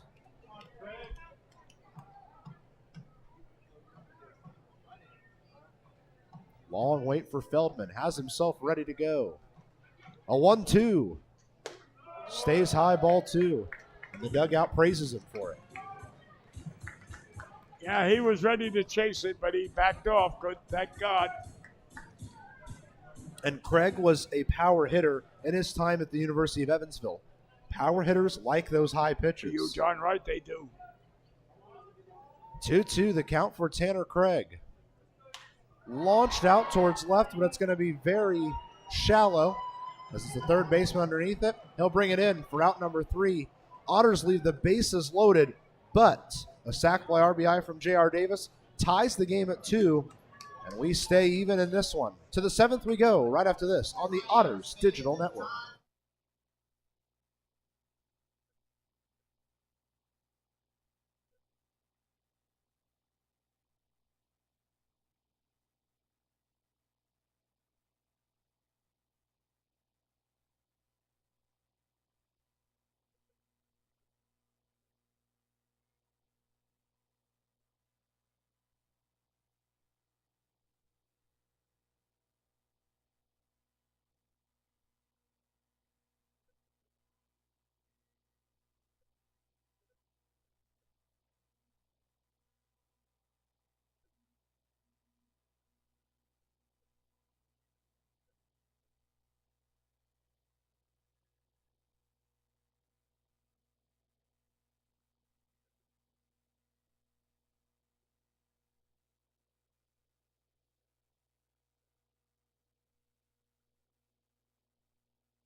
We head to the back third of this game, 7th inning, coming at you here on the Otters Digital Network and Flow Sports.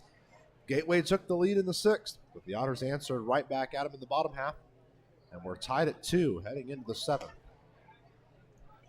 It's been a very, very stingy day. One home run, another home run, 1-1. They go ahead, the Otters tie it. 4 combined runs on 6 combined hits. Yep.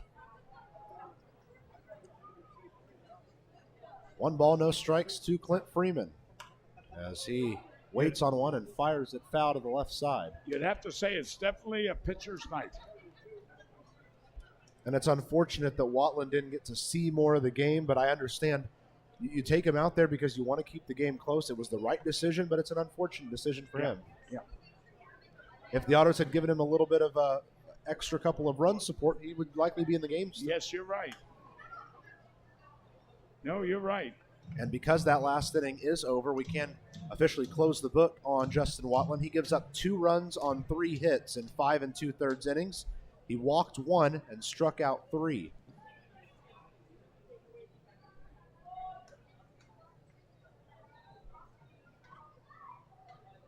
One ball, 2 strikes. Now to the first baseman, Freeman. Swinging, strike 3. And Zach Smith has himself a German-American Bank strikeout. German-American Bank strikeouts. His first one of the day, 5th one as an Otter. Center fielder, 5 in. He's still within his 3rd inning as an Otter, and he's got 5 strikeouts already, no walks. Really? He's been impressive since his signing here with Evansville. He last played for the Missoula Paddleheads. First pitch to Bibiloni. Tries to bunt it towards the third base side, but he ends up fouling it back towards his own dugout. Nathan Workman and Shelby Workman.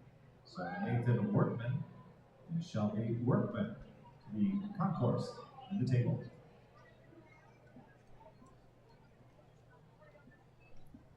An 0-1. Inside, count evens up. So Nathan Workman and Shelby Workman. Outer concourse, CBSC table. 1 ball, 1 strike for Ian Bibiloni. There's 1 out and nobody on here in the top of the 7th. Ball really gets away from Smith. Yeah. You know, in looking at these statistics that I guess you're the one to put them together, Matt. The Otters have struck out prior to today 631 times, and yet they only walked 240. The opposing team have struck out 625 times, but they have 272 walks. So we're more or less even as a team, but still 631 strikeouts is an awful lot for any team. Count evens up at 2 balls and 2 strikes for Ian Bibiloni. And especially when you get a strikeout in a critical situation, like I said, bases loaded. Swinging, strike 3. And it's back-to-back German American Bank strikeouts for Zach Smith. City German American Bank strikeouts.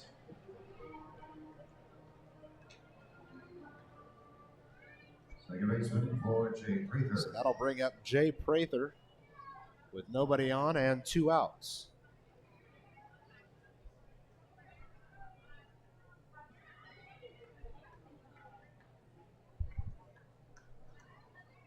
First pitch home. Stays a bit high and outside for ball 1.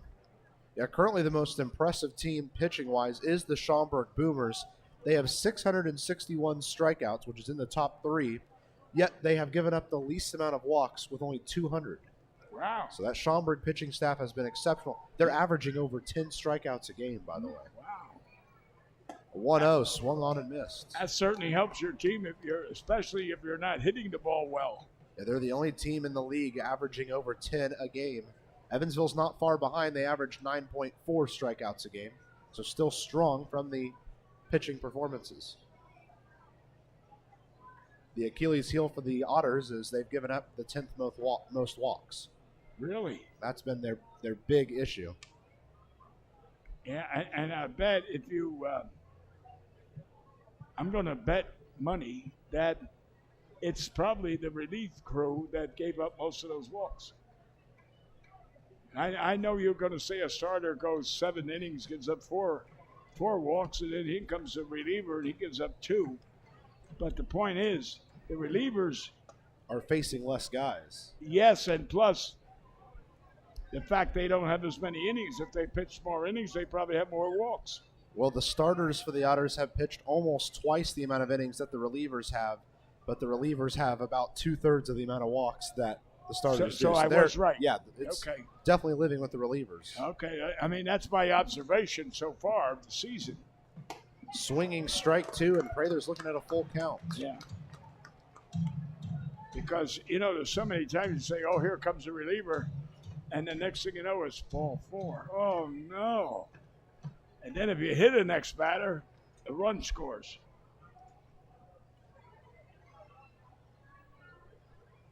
A 3-2 to Jay Prather. Way high and outside, and it's a walk. Yeah. So that adds a walk to the relievers that we're talking about. Just kind of looked like he was trying to throw it too hard, and it got away. He wanted to overpower him. Got an update for you from Washington, Pennsylvania. The Lake Erie Crushers lead Washington 3-0. They're in the top of the 7th now. Also worth noting, Quebec holding on to a 4-3 lead against the Trois-Rivières Eagles in the bottom of the 6th there in Quebec.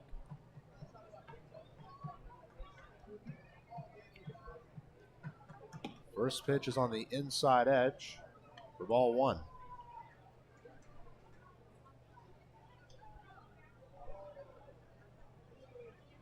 Well, we've got to get this big out. This is certainly an important one. They're going to throw over, and I can imagine myself sitting in that dugout in that last half of the inning where the Otters had the bases loaded and went out, and I was a coach or manager in the opposing team, I'm saying, oh, no. They're going to score.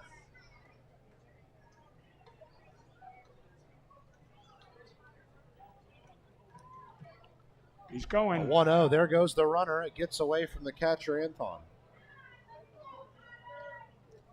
And, that might actually end up being a blessing in disguise. You don't have the throw out. You don't risk an overthrow.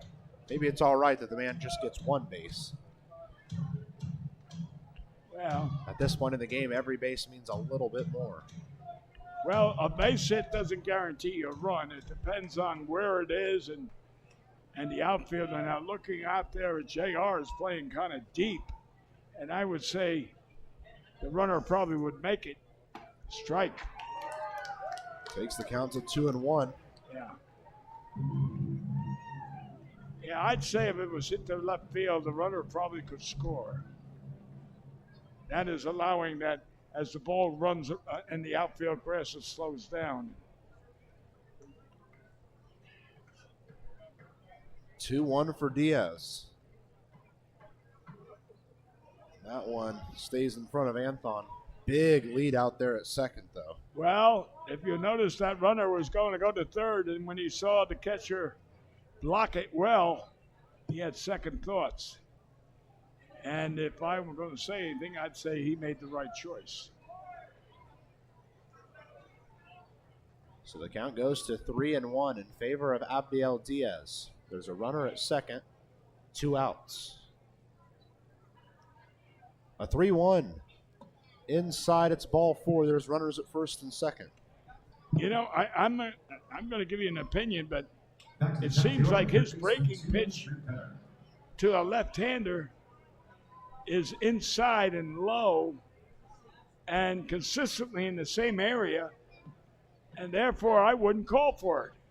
He was rock solid to all 3 righties he faced. Then it was swapped to 2 lefties back-to-back, and they both got walks. Right, so whatever he was dealing, they weren't biting it. Right. But due up next is Andrew Pinner. He's another righty. Meeting at the mound with the entire infield there as well. Max Peterson comes out to have a quick chat with his pitcher, Zach Smith. No action in either bullpen right now. Otters looking to hold on to where this game is. Also, of course, we don't want to look too far ahead, but just want to say Otters do have Khalil, Anton, and Armstrong due up in the next half, so some guys that could get an offense starting if Zach Smith can help close this out. Well, here's Penner, and he's kind of hurt us, even though he's is that what's going on? Time was called behind home plate. Oh, but Penner got that triple last night that put them ahead, but he's also had 2 hits last night. He seems to hit the ball well, so I don't know. He walked his last time up and came around to score on Achenbaugh's RBI double. First pitch to Penner. Just misses the low inside corner. Okay, that runner on second, we were talking about whether he could score. He's getting a big lead. I would say he'd score easily. Pitcher's not even looking. Well, there he is now. A 1-0. Pushed foul to the right side. It'll end up in the seating area, and the count evens at 1-1. I think we had this situation last night where Penner was at the bat, and I kept saying, well, the first one was a right center single, and the triple was right center, and then next thing you know, he flied out to right. So I'm going to say shade him to right field, to the right side. Pitch sent right back up the middle. Rounding third is going to be Prather. There will be no play at the plate, and the Grizzlies take the lead again. I said that Penner was a menace for us. Right fielder. Okay, so now we're back in the hole again. 3-2. And I missed it, but before that last at bat, Augie Gallardo did start to warm up. I just forgot to mention it. But he's been warming up for that last hole at bat. Yeah. There's runners at first and second with 2 outs here in the top of the 7th inning. Gateway has retaken the lead. But the Otters have proven tonight that no lead is safe. They've been able to come back each time, but sometimes you only have so many of those left in the tank. Yeah. Hey, so what do we go? Now we go back to that one walk, and we were talking about earlier that relief pitchers can't throw strikes. They can't come in and walk anybody. Well, and Zach Smith started this inning with back-to-back strikeouts and now has given up 2 walks and a single. Yeah. First pitch home to Bernard is low and inside for ball 1. Yeah, I know. I was so happy you were raving about his strikeout performance. And then when he had strikeout 1 and strikeout 2, I'm saying, well, boy, good. Then he had 2 strikes on the next batter, but it didn't make he didn't make a cup of coffee out of it. The 1-0 to Bernard. That one falls away from the catcher, Anthon, for a second. What happened here? We're having the catcher. He just hands the ball back up to his pitcher, Zach Smith, gives him a few words. Looks like that one just hit the mitt right where it got one of the fingers just a little bit harder than Anthon probably would have preferred. A little stinger.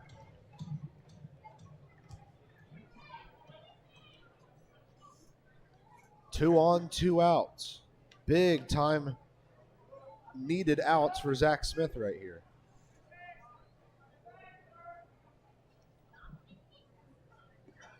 The 2-0. Called, strike 1. Now, what was the velocity in that? Did we get the velocity? No. Did not come up that time. Yeah, it didn't register. I'm going to say it was probably about 87, 88.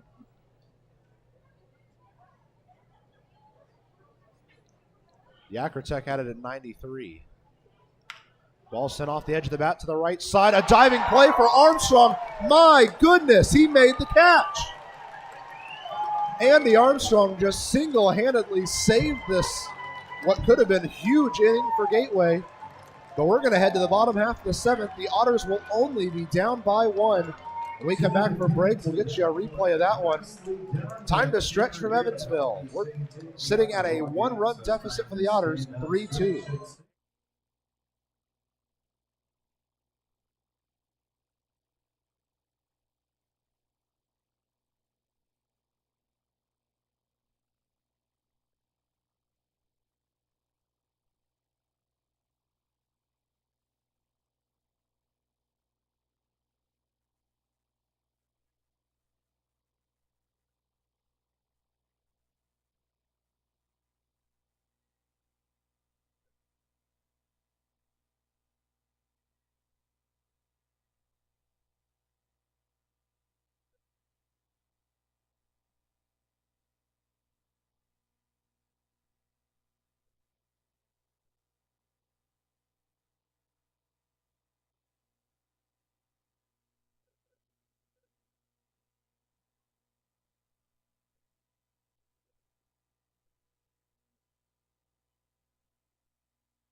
And as we come back from break, we've got a replay of Armstrong's wonderful catch out there. How did he get there? You're right. Now, what a catch that was, and that saved at least 2 runs. I mean, we've seen a lot of impressive plays from him this year. That might be not only his most impressive, but his most important. Yes. That one came up in a perfect situation for the Otters. They'll come to the plate with Khalil, Anthon, and Armstrong here in the back half of the 7th, looking to once again come from behind as they trail 3-2. Leading off for the Evansville Otters at shortstop, 28, George Khalil. George Khalil, who's 0 for 2 on the day, makes his way to the plate.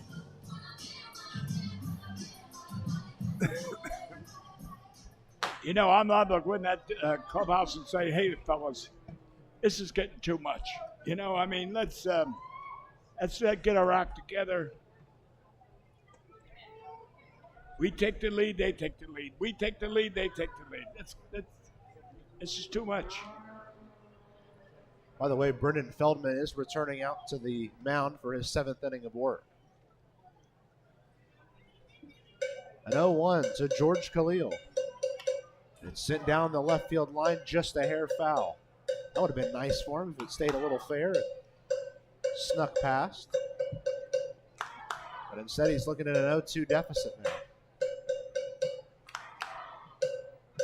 Well, Secret Weapon's doing his best to get the crowd excited. Good crowd here tonight. 3,207 here at Bosse Field. How much? 3,207. Wow. Another good crowd. An 0-2 to George Khalil.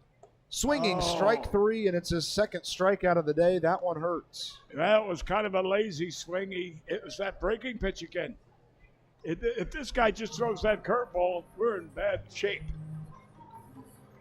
It'll bring up the catcher, John Anthon, who's 0 for 2 on the day, but has proven in the game last night, of course, he can pick up hits when needed. This is a big chance for him. Well, again, we need a runner. Defense It'd be nice if he got his first home run. Yes. Defense is playing straight up pretty much all the way around. There is a breeze blowing out towards the left field corner. First pitch to Anthon is sent high and foul to the right side. He's down 0-1 in the count. Construction. Choose the best. Never regret it. Now there's someone warming up in their bullpen down there. Just tossing, so it's not a rush. And there's no catcher. It looks like it's 2 pitchers throwing back and forth. Oh, okay. Or it could be 2 position players potentially coming in to play defense. Right. 0-1 to Anthon. A half swing for strike 2. When they're reaching, if you've got to reach for a swing at a pitch, it is not a strike. Now, of course, I'm going to mention again, there is some potential rain closing in. There was a lightning strike right here just now. Yeah. And I'll finish after this. An 0-2 to Anthon. That one goes off the mask of Kraus. Looks like he's all right. I never saw that before in my life.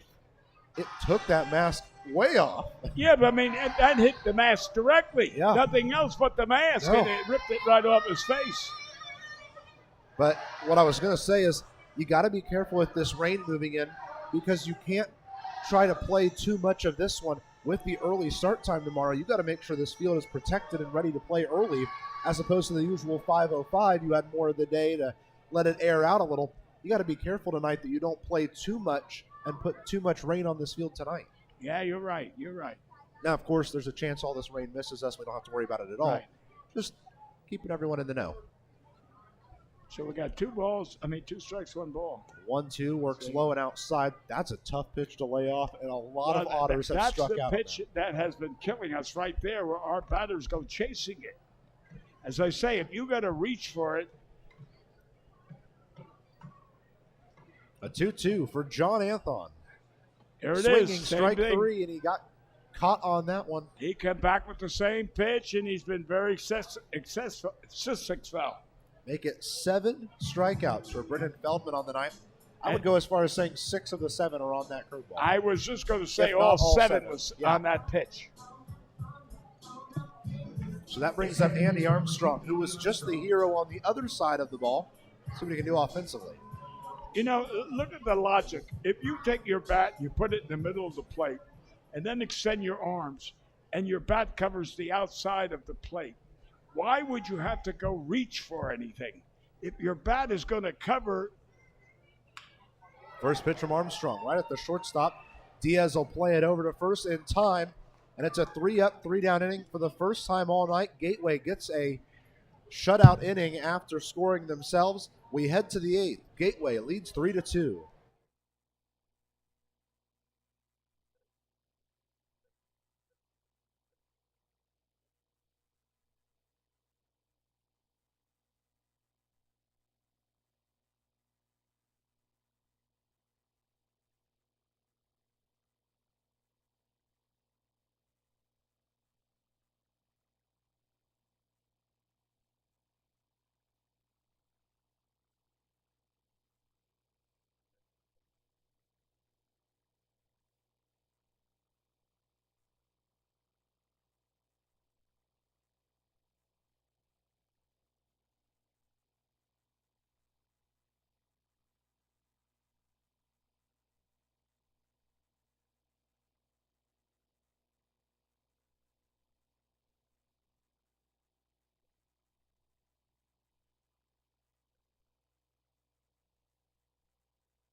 Bases are loaded.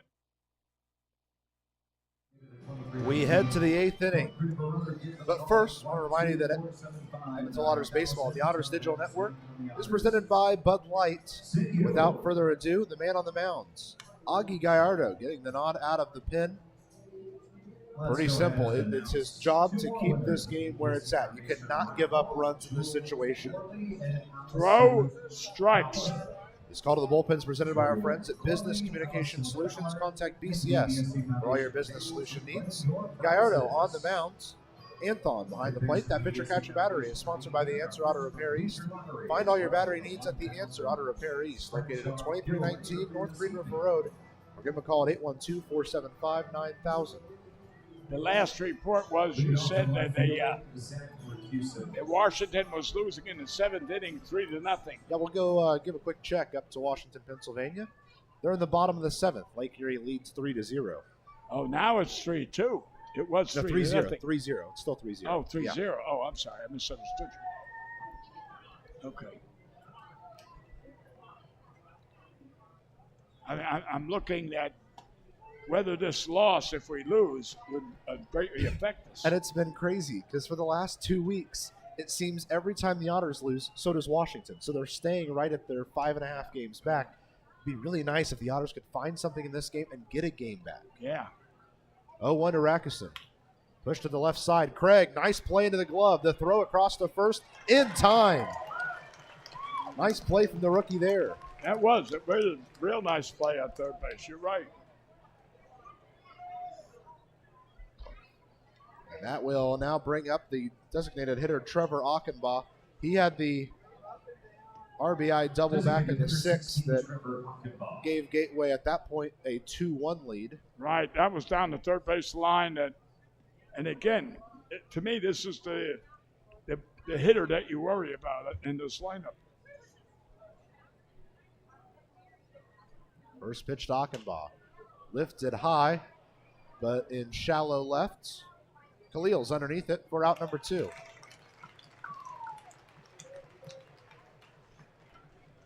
Otters defense has certainly had to do their share today, but they've done a good job.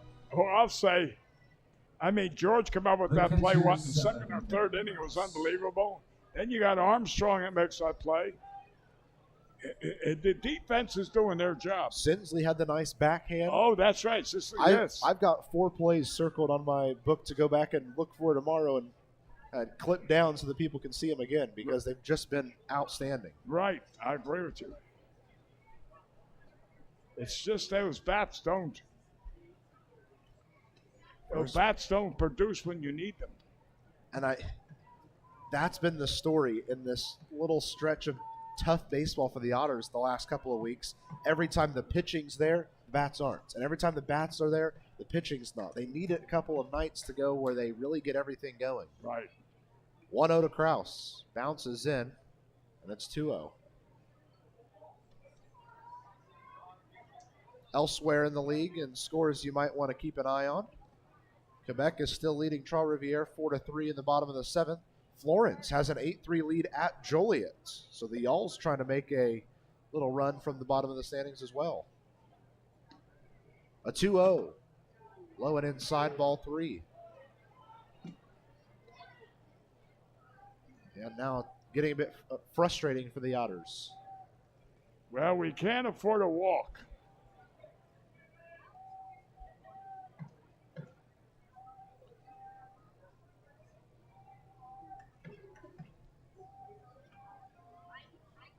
Inside pitch, ball 4. 4-pitch walk.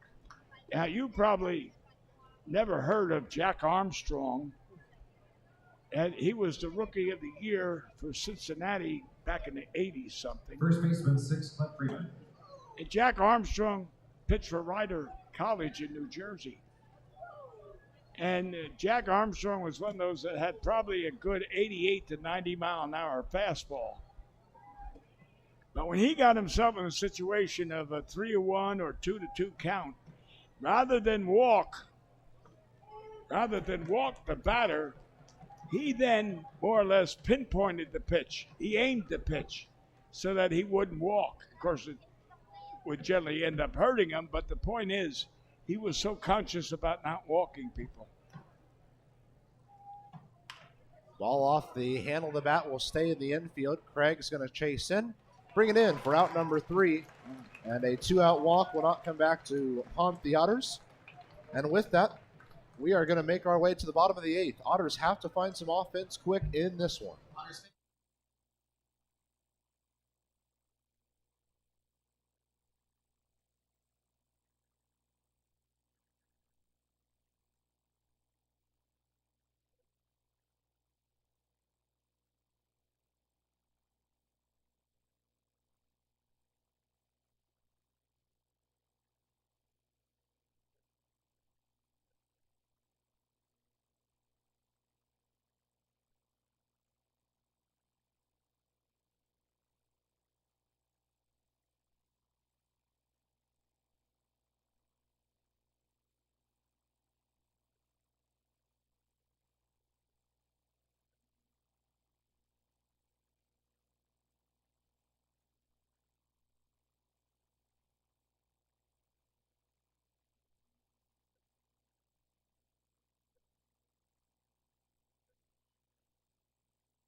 Bottom of the 8th inning, and a new pitcher in for the Grizzlies. Sam Gardner will get the nod out of the bullpen. Well, that might be the break that the Otters need because this guy doesn't have that same curveball. It's the 23rd appearance for Gardner on the year. He's 5-1 record-wise, and he's got a 5.27 ERA, 68 strikeouts in 54 innings of work. Well, I guess he's I know he's been throwing nothing but fastballs.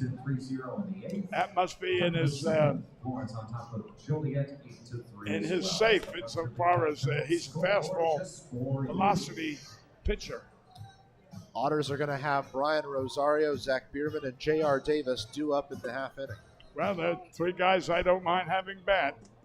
You know, let me just finish up. I was talking about Jack Armstrong, that writer pitcher and Cincinnati Red pitcher.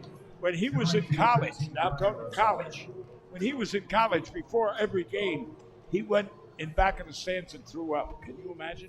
He would get so emotional, nervous. He would throw up before the game. Wow. He'd relieve himself. It ended up helping him. I guess he ended up being in the major leagues. So the Edward Jones leadoff hitter of the game, Brian Rosario, makes his way to the plate. Nobody on base, nobody out as he's the one kicking off the half inning. First pitch comes home for a called strike. 91, no velocity. We're not getting the velocity on those pitches. Didn't register up there. 0-1 to Rosario. Pushed foul to the left side. Yeah. So 2 fastballs. I'm going to say 88, 90 mile an hour fastballs.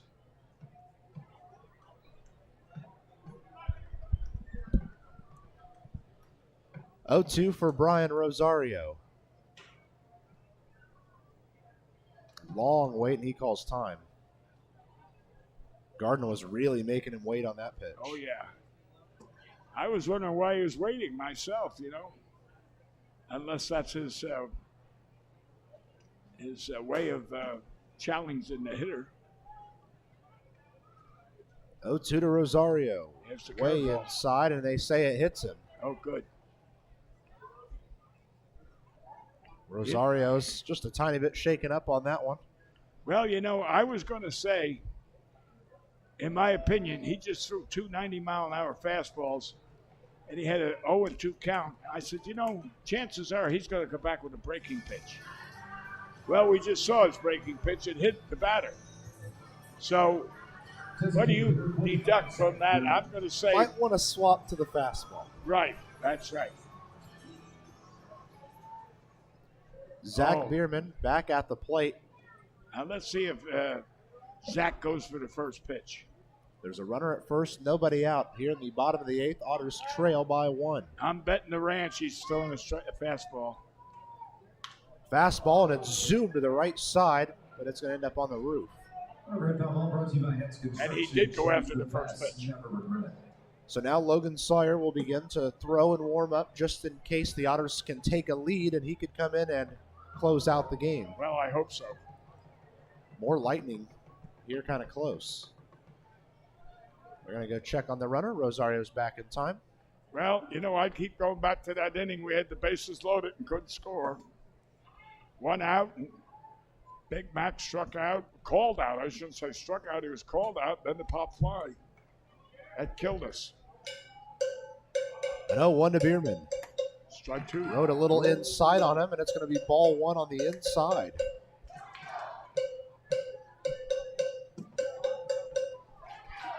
Well, secret weapon doing all he can to keep this crowd of 3,200 in this game. Last night was 4,000. Yes, indeed. 1-1 to Biermann. Oh, man, that ball fell in there, and he was waiting on it. Waited a little too long, and it went past for called strike 2. The Otters, when they first started here many years ago, back in the 1900s, they broke several attendance records. At that time, the Frontier League was new. Swinging strike 3, and Biermann's going to sit down via K. Yeah. That curveball of strike 1 was the big one right there. Left fielder number 2, J.R. Davis.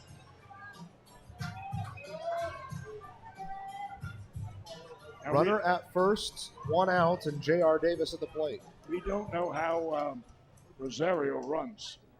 No, we know. Over there at first, Rosario's got legs. He is very quick on the base paths. So we're talking about stealing. He's got himself stolen bases this year, yeah. Well, what I mean is, what I'm thinking of is if JR don't come out with a base hit, rather than leave him stranded on first, I take a chance at stealing. He picked off a base earlier in this game as well. Yeah. The 0-1 to J.R. Davis.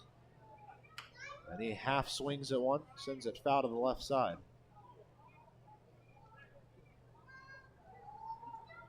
So we've got 2. I don't have my glasses on, so I can't see the scoreboard. No balls, 2 strikes. 2 strikes, that's what I thought. Terrible when you get old. You can't hear, you can't see. Can't climb stairs. Can't drive. An 0-2 to J.R. Davis. Put right back up the middle, off the mound. They'll play to second for 1. To first in time, and a double play ends the inning. Big time play for Gateway, and we head to the 9th. Otters still down by 1.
To the top of the ninth we go. Augie Gallardo will stay in the game for the Otters. They still trail by 1. We've got a combined 5 runs on 7 hits. Offense has been hard to come by tonight. Well, there for a long while, it was 1 hit, 1 run, and 1 error for both teams going into like the 4th or 5th inning. Now everything is exploded. There's a few more hits, not that many. So it's been a pitcher's game all this whole night. Gallardo with his last throw, and we're ready to play baseball. In the top of the 9th inning, due up for Gateway are the bottom 3 of Ian Bibiloni, Jay Prather, and Abdiel Diaz. It is absolutely critical that these are the only 3 batters you face. You cannot go back over to the top of the order where their really solid hitters are. No, you're right.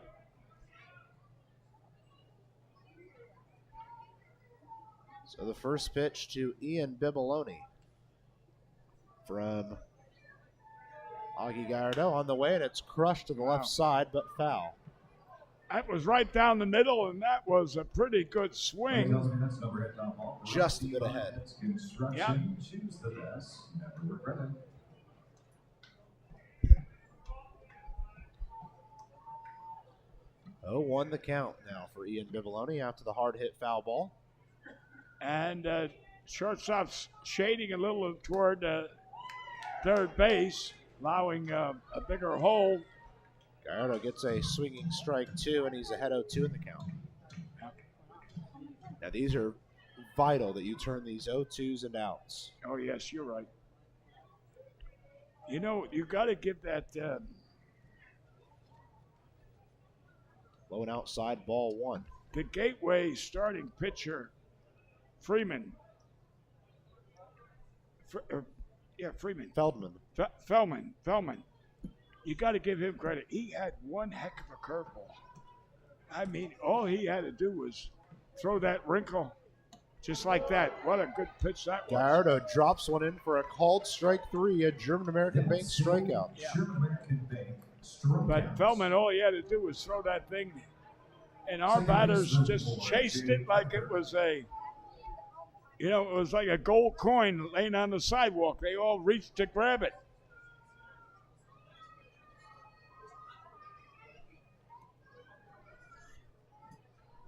Jay Prather at the plate now.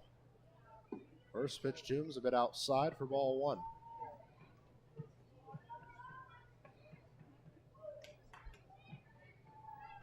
Even better is not only have the Otters got a good crowd tonight, a lot of them sticking around for this one. Yeah, one of the school teachers.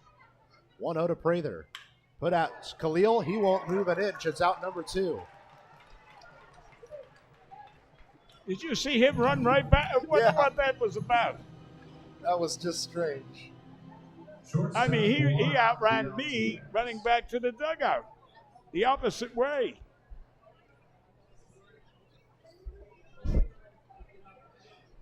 Yeah, as soon as he lined out, he turned around and sprinted to the dugout. Yeah. It's just kind of strange. Holding the bat. Yeah.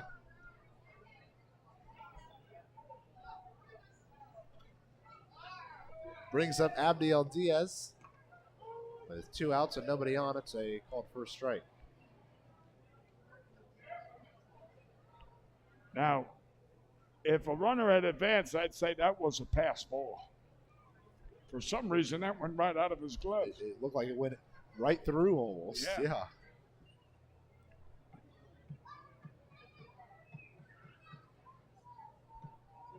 At 0-1. Just missed on the outside edge. That's been a spotty call in certain parts of today's game. It was surely a ball at the beginning of the game. Then in the middle stages, it looked like, okay, that might be a strike here and there. Now it's back to a ball. The 1-1 to Diaz. Swinging strike 2 is foul tipped into Anthon. Unfortunately, they are the pitches, and the batter swinging and tipping it off. That's a catcher's misery because that's when the broken fingers and the split fingers occur. You're reaching for it, and just that little skip off that bat, it don't go where you're supposed to. It goes to your finger. That's what he took earlier. That's why he walked the ball up out to the pitcher at the time, because he just needed to stretch the hand a second. Yeah.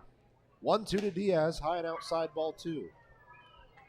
And especially with the Otters struggling to keep a hold of catchers, good catchers, you'd hate to see Anthon have an issue there. Well, if you get a chance to talk to Andy, tell him I'm not available.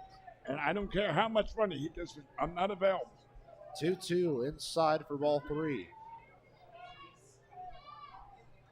Gallardo's got to get himself this third out.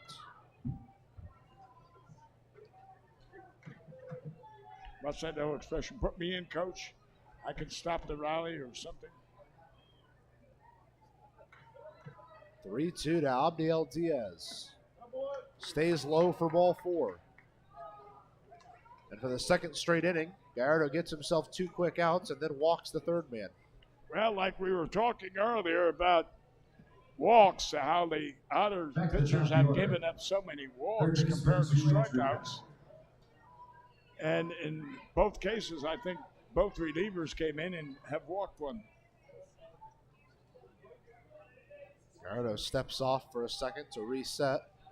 He's got a runner on first behind him, 2 outs, and Andrew Pinner at the plate. You did not want to come back to the top of this order.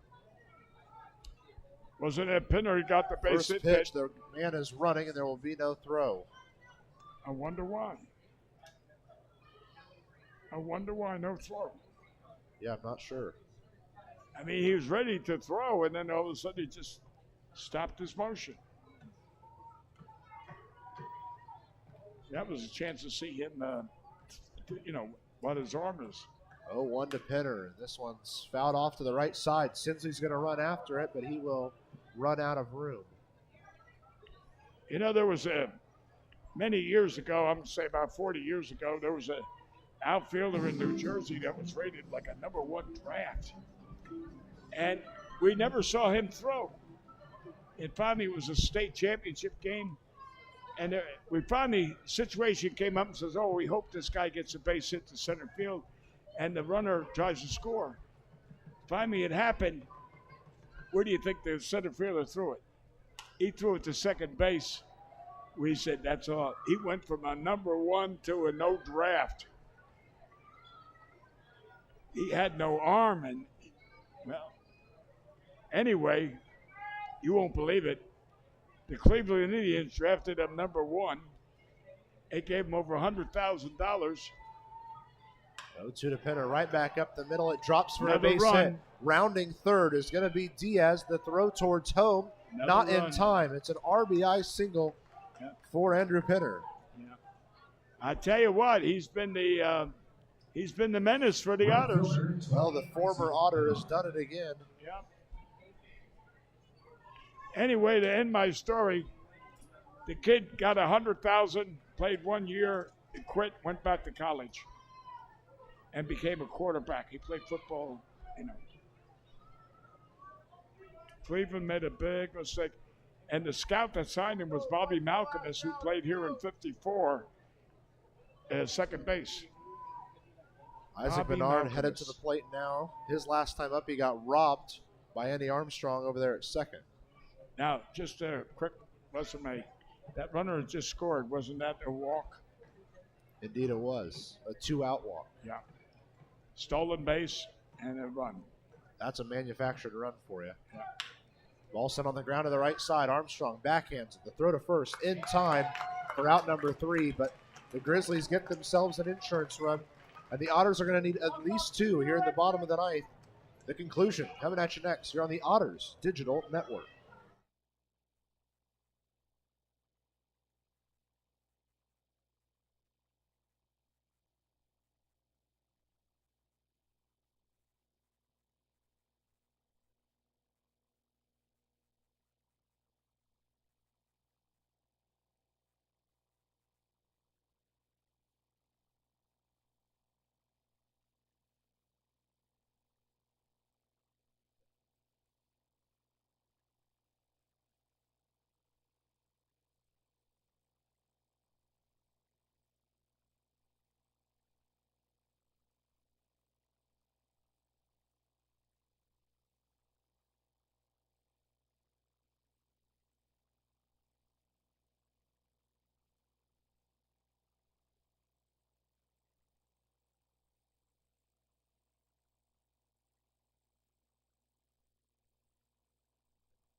Bottom of the ninth inning. Otters need 2 runs to tie, 3 runs to win. I know we're going to see at least one pinch hitting opportunity, but the inning will start with Steven Sinsley and Elijah McNamee. And who do we have that could pitch hit if we need? Jeffrey Baez right now. That's the And it only one looks I like can think of. I would guess that he's going to sub in for Tanner Craig. But I also saw Miles Gordon go out there and throw a little bit, just in case. I would assume maybe he'll come into the game if we go to a 10th to play center field. I'm guessing now, I think. But it looks like both Baez and Gordon were doing a little bit of stretching in case they were needed. Yeah. Gordon's carrying a 16-game hitting streak. Baez, of course, brings that power. First pitch to Sinsley, dives into the zone for a called strike 1. Yeah, that just floated in over that plate.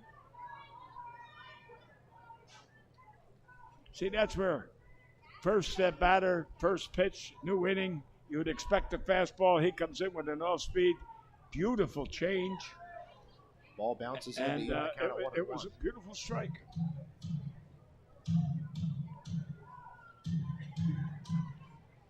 You figure, they're going to throw fastballs, try to get you out. Game 70 for the Otters here. They're looking for a comeback. 1-1's high and outside for ball 2. Today is the Game 30th, the 70th game. With a loss, the Otters would drop to 40-30. I tell you, it has been a very quick season. 2-1 to Steven Sinsley. High outside. Yeah, after today, you're down to those last 26 games, and it's a very quick flight to the end. That means every game, the game is on the line. Every game. You don't want to be. Steven Sinsley launches a ball towards right field at the warning track, and it's brought in for out number 1. And look how depressed Sinsley is. I mean, you can't hit it any further. I don't think he thought it was a home run off the bat because he really rushed out of the box. He was running, so he kind of knew it wasn't quite what it needed to be. See, I thought, well, again, I don't have that clear view, but I was trying to look at the outfielder, and it looked like he was giving up on it. Yeah. Anyway. Brings up Elijah McNamee. Yeah, and yes, got Big Mack. Jeffrey Baez is in on the on-deck circle. Swinging strike 1 for McNamee. Big Mack, you went after a bad pitch then. That was ball 1. 0-1 the count for Elijah McNamee. With 1 out, so nobody on here in the bottom of the 9th inning. Otters trail by 2. That finds the zone for a called strike 2. Yeah. Big Mac watched that curveball the last time up. Well, not last time, but yeah, last time up for him. With the bases loaded.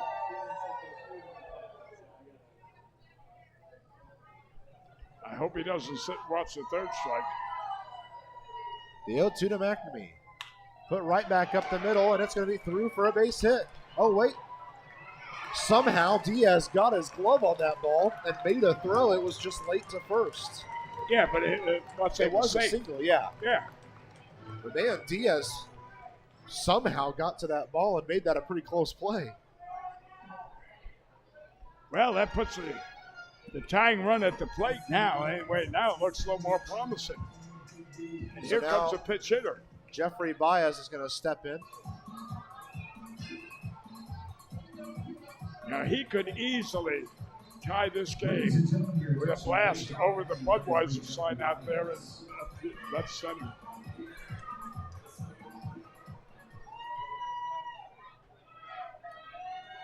Otters would love that right now. Jeffrey Baez at the plate, 1 out, 1 runner on.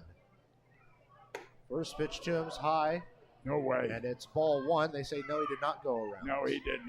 He did. He didn't break the plane at all.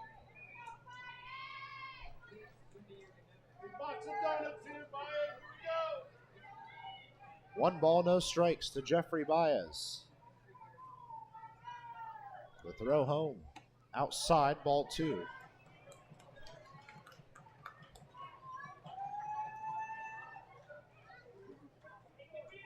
See now, if we go back in our memory about Baez, if I was the pitcher, I would be throwing an all-speed curveball right now, because Baez would just jump after it. The 2-0, and they're going to go check on the runner who's back in time. Yeah. That was one of Baez's weaknesses, of chasing those all-speed breaking pitches. 2-0 the count to Baez. Runner at first, 1 out, bottom of the ninth.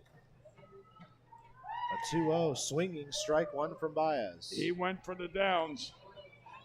Foul tipped it into the glove of catcher Kevin Krause.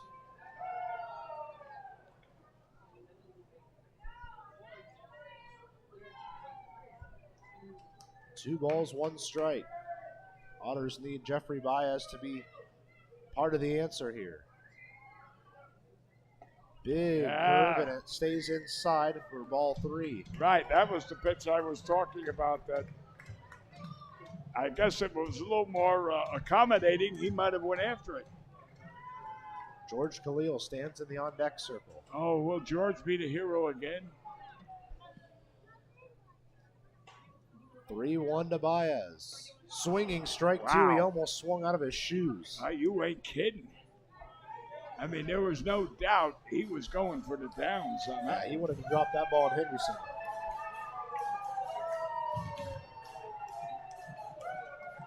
Three balls, 2 strikes.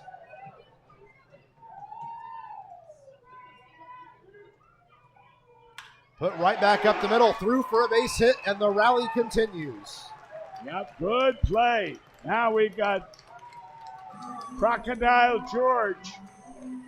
You don't need the big blast. You just need the 1-by-1-by-1s. Here comes, we don't have any warming up, so this guy's going to be staying in. Man, would it be great to see George Khalil get a hold of one for the second straight night. I love it. That would have the game right there. You might be able to hear Bossy Field from Gateway if that happened here tonight. That's right. The arc is liable to fall down. Just about. Long meeting up on the bump. Well, this is where the coach or manager's out there. He's got to make a decision. He's going to say, let's go for the double play.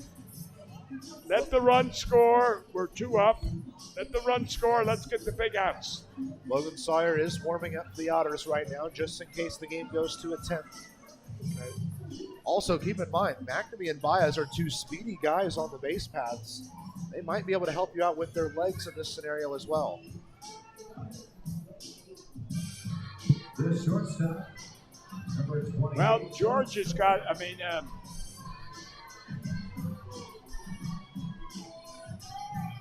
Elijah's got to remember. Is it Elijah? Wait a minute, who am I at now? We're running around second. McNamee at second and Baez at first. Elijah. Yeah. Got to remember that his run does not count anyway. So don't get picked off and don't overrun. First pitch to Khalil. Swinging Oh, strike my 1 God. and broke low and away. That was the pitch that the other guy threw and got so many strikeouts. I wonder if Andy gave a butt sign. The 0-1 to George Khalil with runners at first and second. Swinging strike 2. Kind of a half-hearted swing there. I don't think he wanted to swing, but he was halfway through. John Anthon will not come up to bat next. On deck is Justin Felix. Oh, so Felix could possibly. Runners at first and second. 1 out and an 0-2 count to George Khalil. A half swing. They say he held up in time, so it's a 1-2 count now. This would be a perfect time to throw that all-speed curveball. I'm quite sure George is looking for that fastball and just off speed. Have him hold the bat in his arms. The 1-2 to Khalil. Swinging strike 3. And the Otters are down to their last out.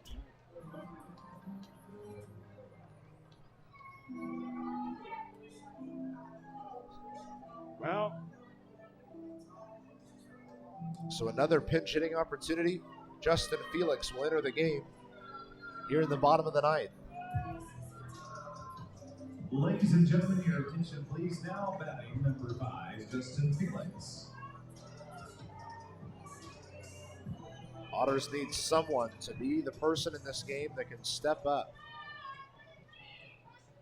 They've had chances left and right, have not been able to capitalize yet.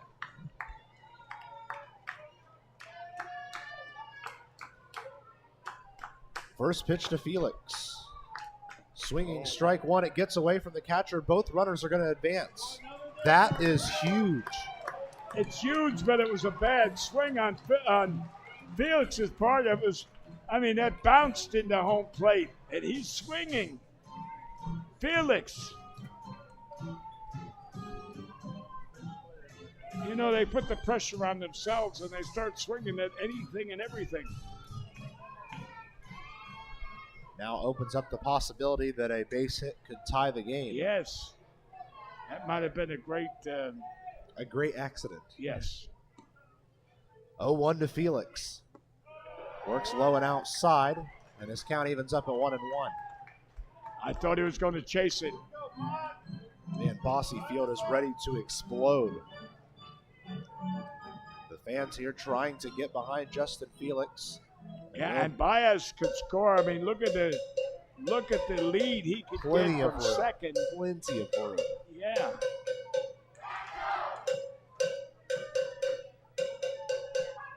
The 1-1 to Felix. Thought about going around. It's ball 2. You know, this guy's a little hesitant with that. The umpire with the call. I thought we were going to get a called strike. Yeah, so did I.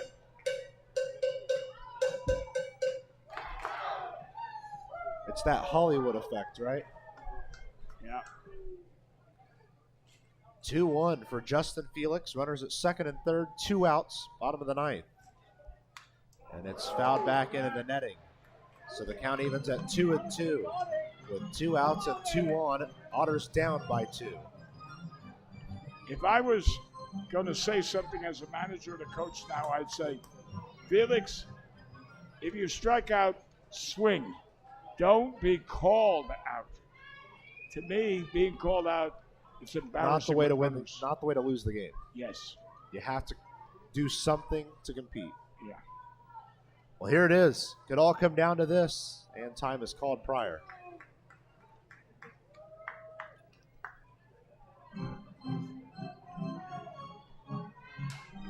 Two men on, 2 men out. 2-2 count to Justin Felix.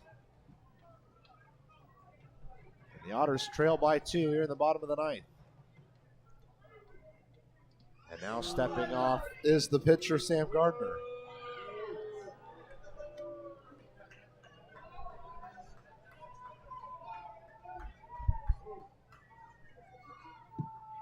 A 2-2 to Felix for real this time. Bounces in ball 3, and it will all come down to a payoff pitch. Yeah. Now, if you notice, Felix took his bat and he put it over the outside corner of that home plate, which means if he just took a regular, normal swing, he is going to hit that outside pitch. You don't have to lunge after it. It all comes down to this. Yeah. 2 men on, 2 men out, and a full count to Justin Felix. The payoff pitch. And it's ball 4. The bases are loaded. Oh my, that was close. It was. Now, who we got batting now? Andy Armstrong Oh, boy. making his way to the plate with the bases loaded and 2 outs. Now, Andy's got a habit of chasing that low outside pitch. Second baseman, number 8, Andy Armstrong.